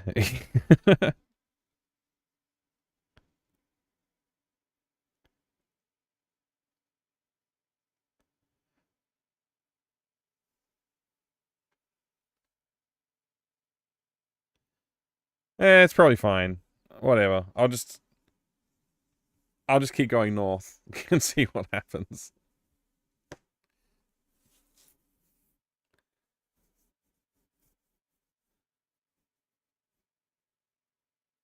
Northwest corner of the map. So I am, like, where I think I should be going then, I think.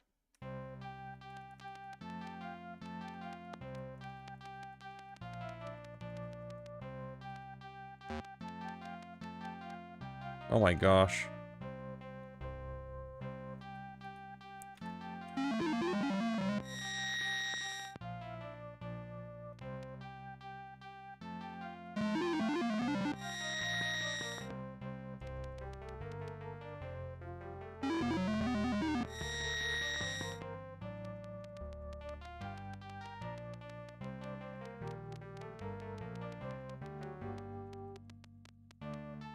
Okay, there's that shrine there. That can be a good point to navigate from, right?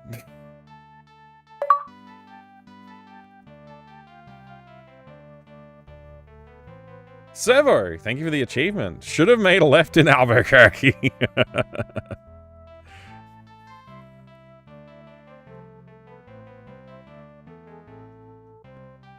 Just to help me out, clarification's sake. That's Empath Abbey there, isn't it?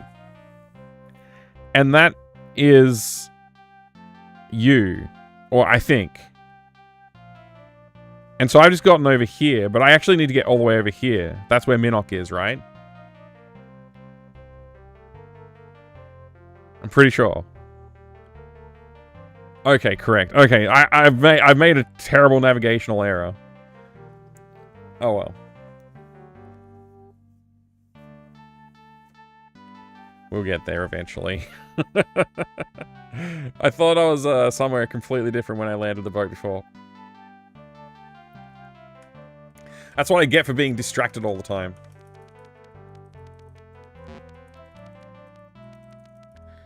Let's see if I can blink my way across this massive gorge.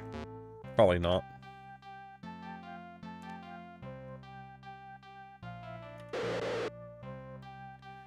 I didn't mean to press B, I meant to press C. I got no blinks left?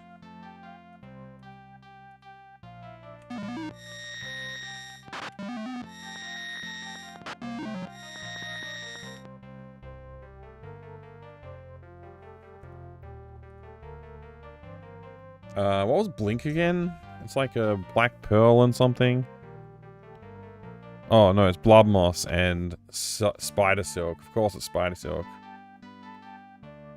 That's D and E. Alright, it's bed. I just gotta type the word bed a few times. Just to remind myself that I need to go to bed. Because it's after midnight again, and I said I wouldn't stay up after midnight. Whoops.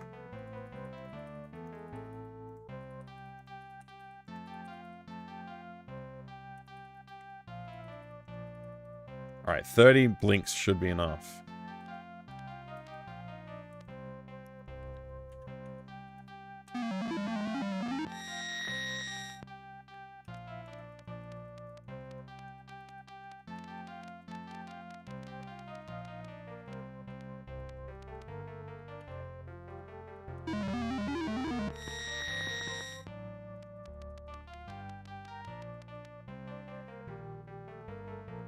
I got away.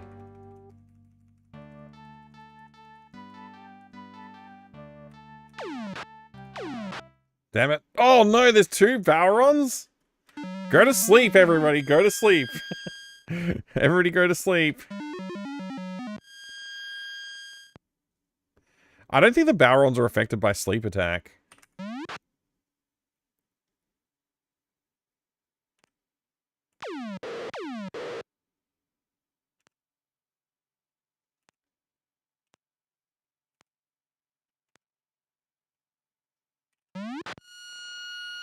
Don't.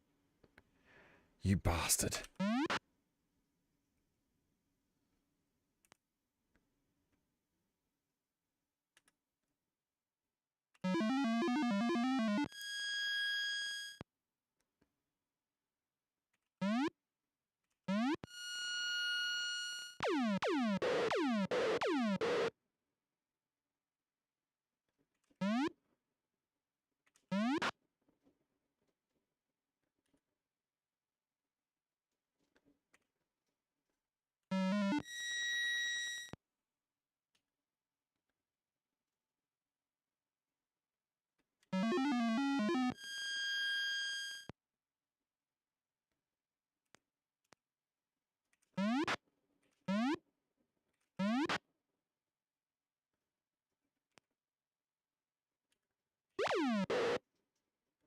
What? MP too low, right. Who's still sleeping? Shamino.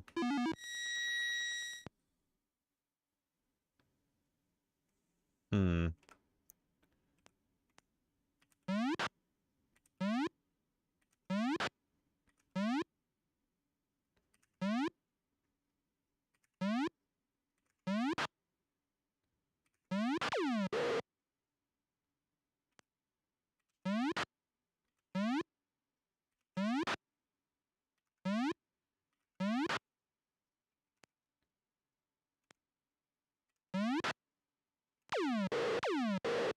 Okay.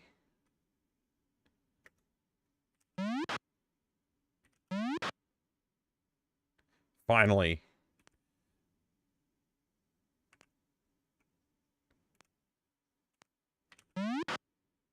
Good.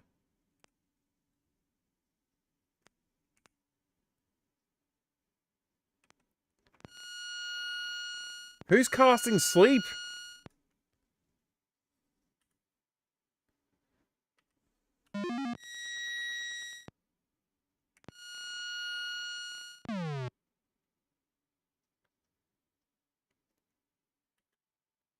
I don't have any more wake up spells.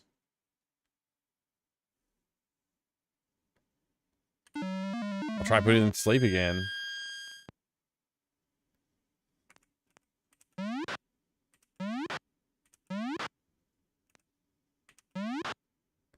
Alright, no more sleep spells, that's good. Also, no more quickness. Oh man, that just gave me flashbacks to part of what happened when I played this and my creative solution to it. You had a creative solution to sleeps?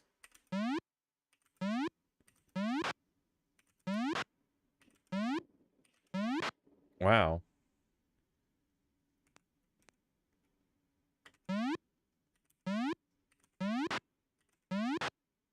That's pretty effective.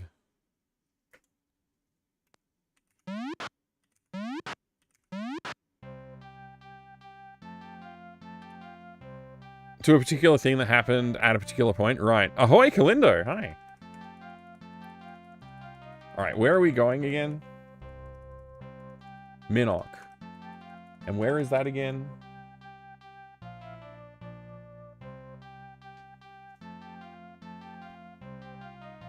I gotta get out of this coast area. Oh my gosh, there's like a whole bay I have to leave.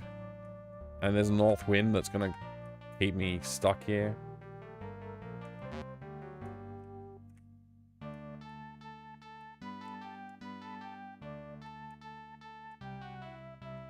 Alright, we should be able to find Minnock in here somewhere. Just have to be able to find a way to land the boat. I can't. How annoying. Oh, all the way over here I can.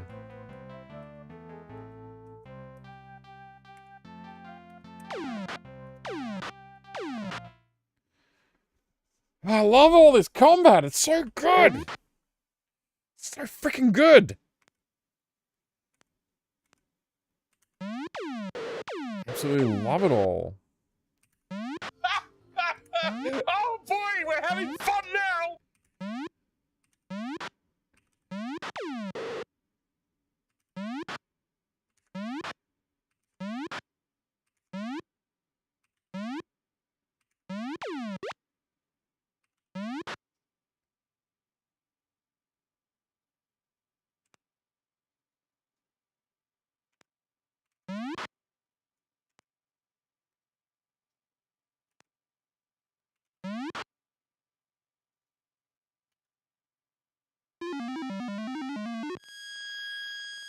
Who doesn't love 48 hours of this? Exactly. Exactly my point. The brilliant game design of this combat. Oh, I don't think I can do anything effective with that character right now.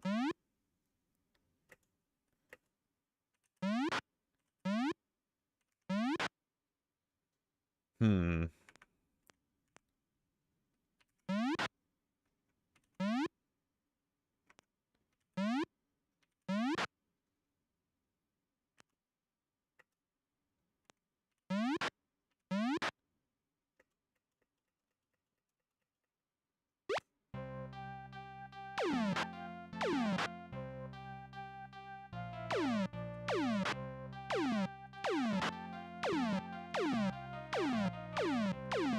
That skeleton's running away, I guess?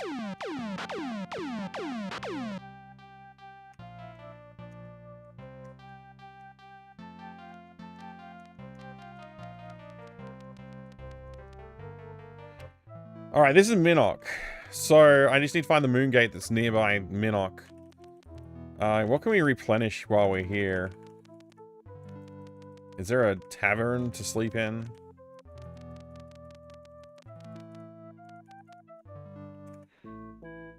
Yes! We have 3 rooms available at 1, 2, and 3 bed room for 30, 60, and 90 GP. How many?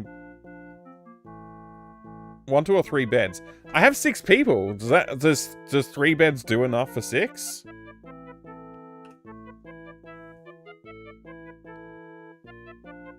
I just dropped dead in the room? We don't even use the beds! Any hidden passages in this room? No.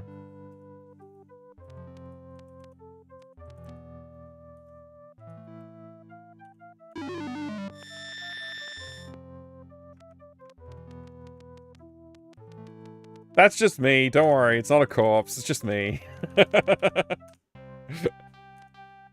So I'm guessing the moon gate shows up somewhere close to town, like within eyesight of the town. But I actually don't know where it shows up.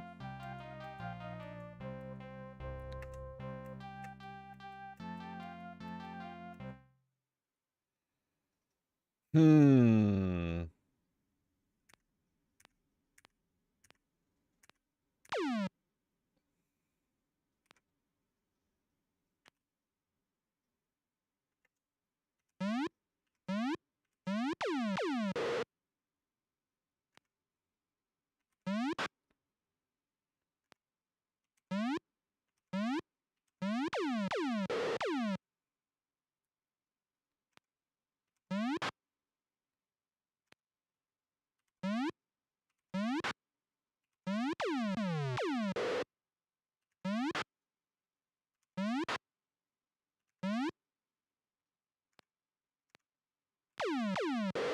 Wow, it's a lot of attacks.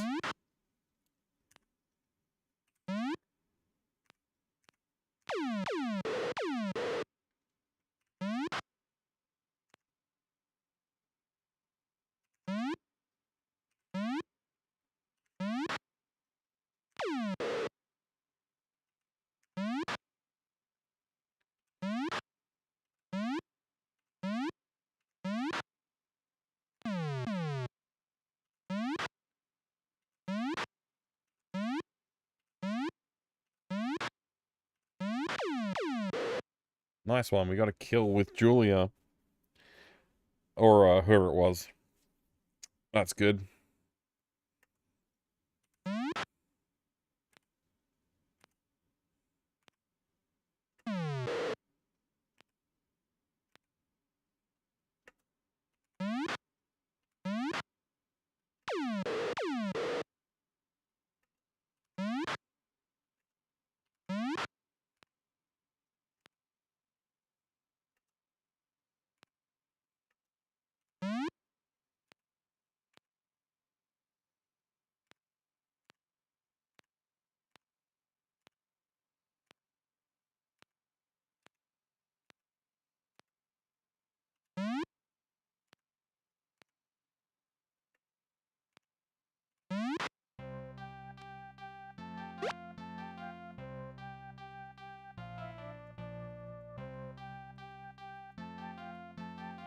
Yeah, I'm pretty broke.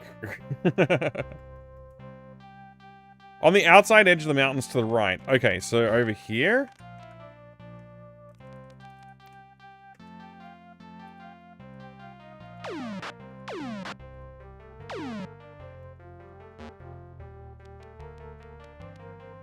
Where's this guy coming from?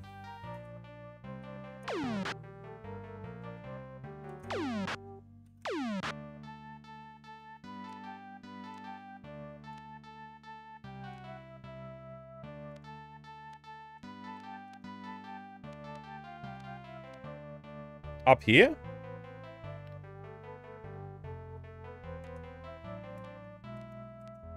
I literally can't move. Frickin' Balrons, man!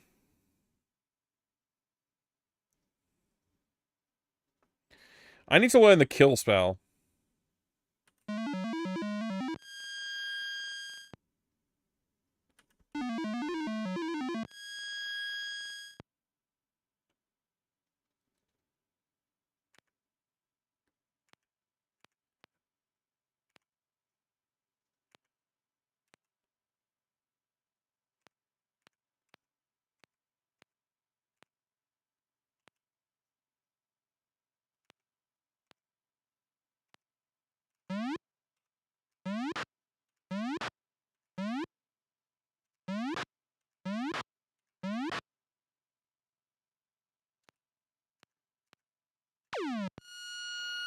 Don't sleep. I didn't make any awaken spells. I forgot.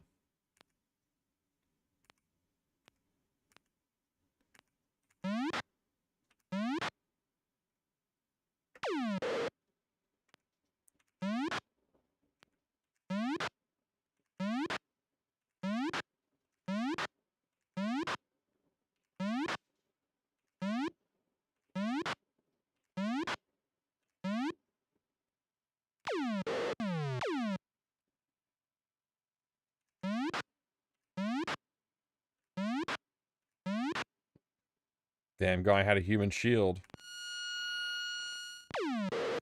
We're all asleep?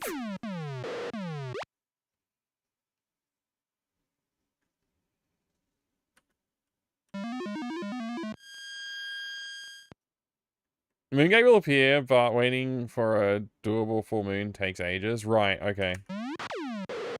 So I should get in the boat and sail it around to that side, maybe.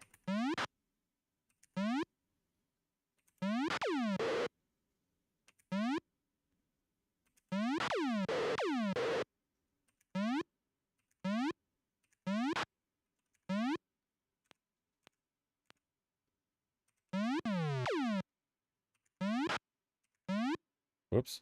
Oh, my quicken's gone.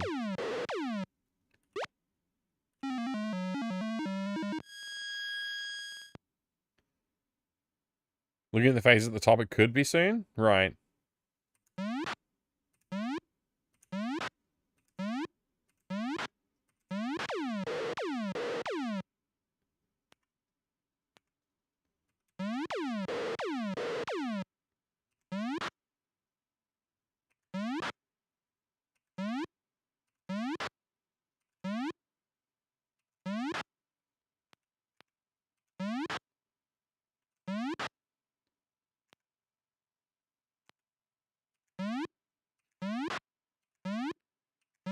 At least you don't have to worry about sleeping anymore.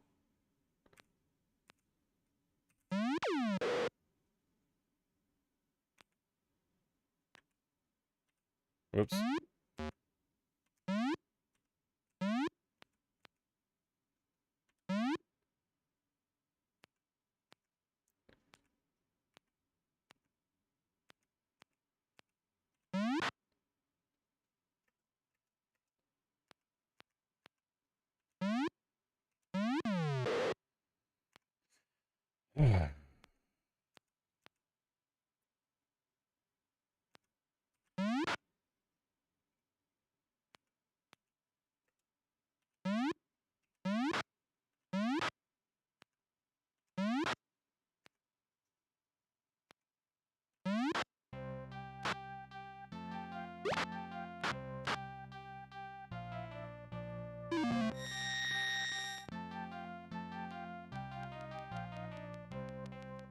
So whereabouts does... Oh, right there. And it's a double full moon. It was a double full moon. I saved instead of moving. Is there going to be a moon gate here sometime soon?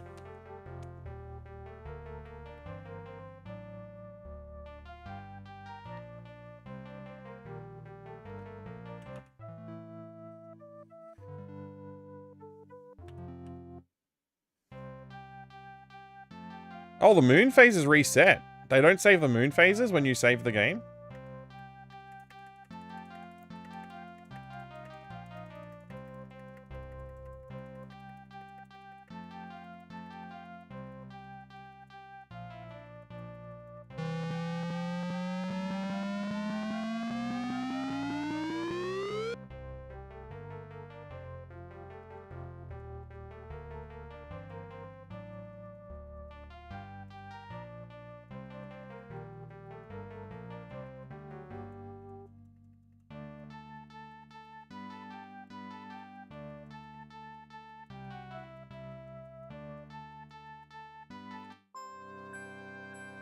Amazing, we did it. Alright.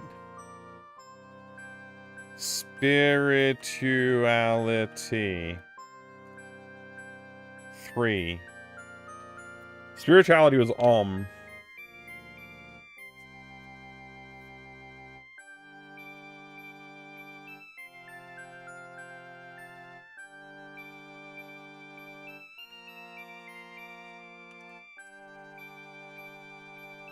Whew, boy. I hope I haven't lost any spirituality in my journey.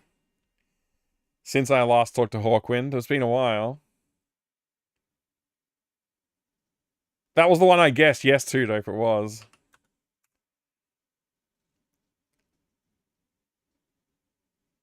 I was talking to, like, an Ankh or something like that, I think it was. I don't remember. I remember guessing it. Ultima IV uses global overworld level scaling. The metric that triggers tougher wandering monster spawns is the current level of the avatar. Right. I think also party size must have an impact on the amount of enemies that you face. The upper bound of it, because sometimes you still face one, but I seem to be facing a lot larger parties more frequently now. Thou hast achieved partial avatarhood in the virtue of spirituality. Ooh, an upward pointing arrow. Nice.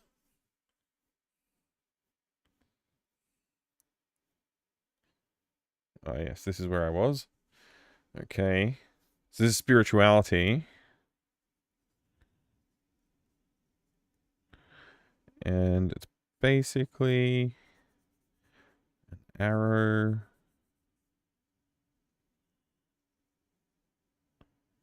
Cool. Cool. I am granted a vision.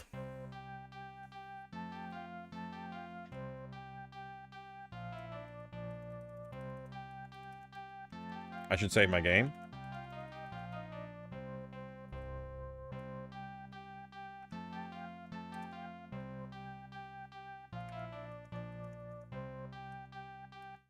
I didn't mean to do that. I was trying to turn the cannon towards them and I pressed the button direction towards them. You know what? I can just reload because I just saved. So I think Valor is the last one I need.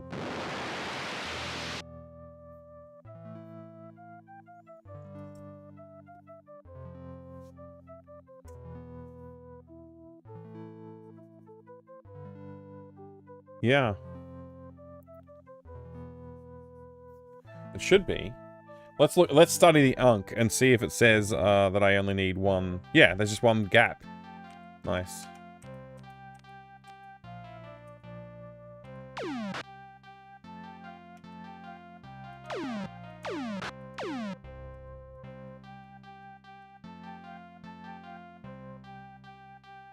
Intersection of these two metrics creates a notorious trap for blind playthroughs. If you quickly recruit a massive party of 7 companions early on and continuously level up your avatar by visiting Lord British before you have farmed the gold for endgame armor or weapons, the overworld will rapidly scale out of control.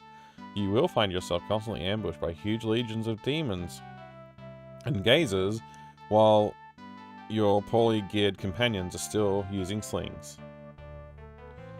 Is that from a wiki? It reads like it's from a wiki.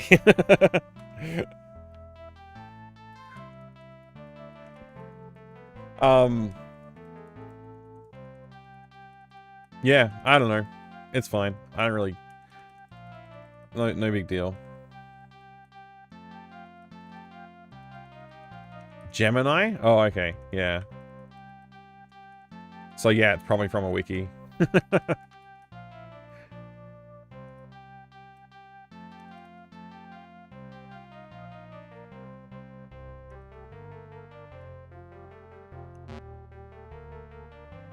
Or made up.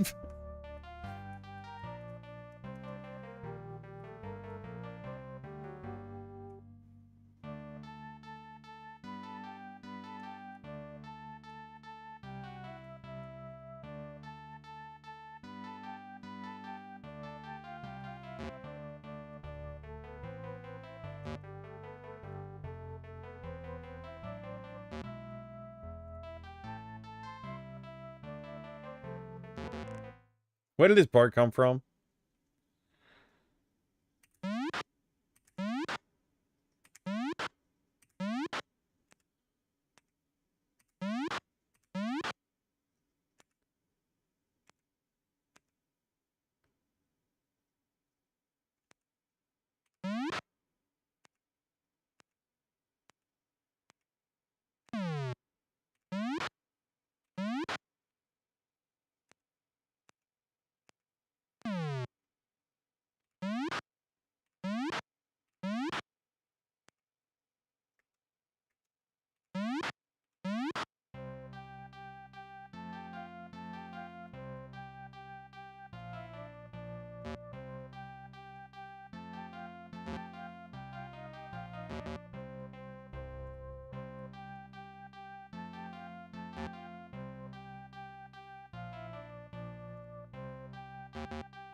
Incredibly false, Shavoy J. In obvious ways to a lot of the times, like inventing mechanics not present in the game. Right. I've tried using it to do, I've tried using it to give me, more background on like the history of like the game development, but it's hard to get verify any of the sources and stuff, which is not particularly helpful when you're trying to actually do research. It's easier just to get Google results and then go clicking on things and reading stuff. I'm gonna save my game. I'm gonna call it a night. It's like 12:30. I gotta get some sleep. I was up too late last night. I was streaming until like, what, 1:30 or something like that? 1 o'clock, 1:30. Thank you, Letter Soup, for the 100 bits. Thank for the stream. You're very welcome. Thank you for being here. I appreciate it. Thanks, your boy Jay. Found out that if you want AI to not forget to use search term, you have to type it in all caps. Which to me means that AI probably a 13-year-old kid. I don't know. That's weird. I don't understand. Thanks for the tip. Thanks everybody for hanging out with me today. I do appreciate it. Oh, look at that hair poking up at the back. Fancy. I had a good time. I did. Thank you very much for joining me for the Ultima stream. It's not the last Ultima stream, but we're getting close, I feel. I saved, right? Yeah, I can close it. All right. Yeah, we did good today. I think I used, what, 2 more hints? I think I didn't actually increment my hint counter. Let me go back and do that. I think I'm up to 6 hints now. Not so bad. I think I've learned a lot. And we have to get Valor sorted out. We're near the castle, so I can go talk to Hawkwind next stream and see how close we are to gaining our Valorous, Valiant virtue. And then I guess I'll, I don't know, go throw the skull in the lava again. I did that before and I wasn't really sure what it was, so I reloaded the game. I clearly shortcutted something. I don't know what the candle is for. I think I have a clue. Wait, no, I think I do have some clues for the candle and for the bell. I already used the horn for what it's intended for as far as I know. So we are getting somewhere, actually. We're doing well. Thank you all for being here. I appreciate it, Herbal. Thanks Killick. Thanks, Flygon. And, Royal Jellybean. Thank you. Oh boy. Thanks, Damabanes. It's good to see you again. Eventually we're going to hit the Ultima 4 stream. We will eventually hit the Ultima 4 stream. Thanks, Master Gregor. I'll see you soon, okay, everybody? Take care. Good night. I stuck my finger in the hole. Nothing happened. Oh my.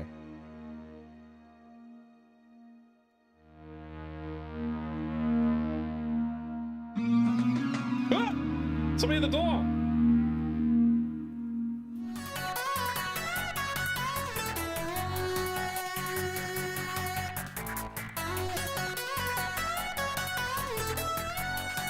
Yeah! Take that, Andy! Yay! Screw you! Yay! Oh my gosh! Yay! Woohoo! This game is ass.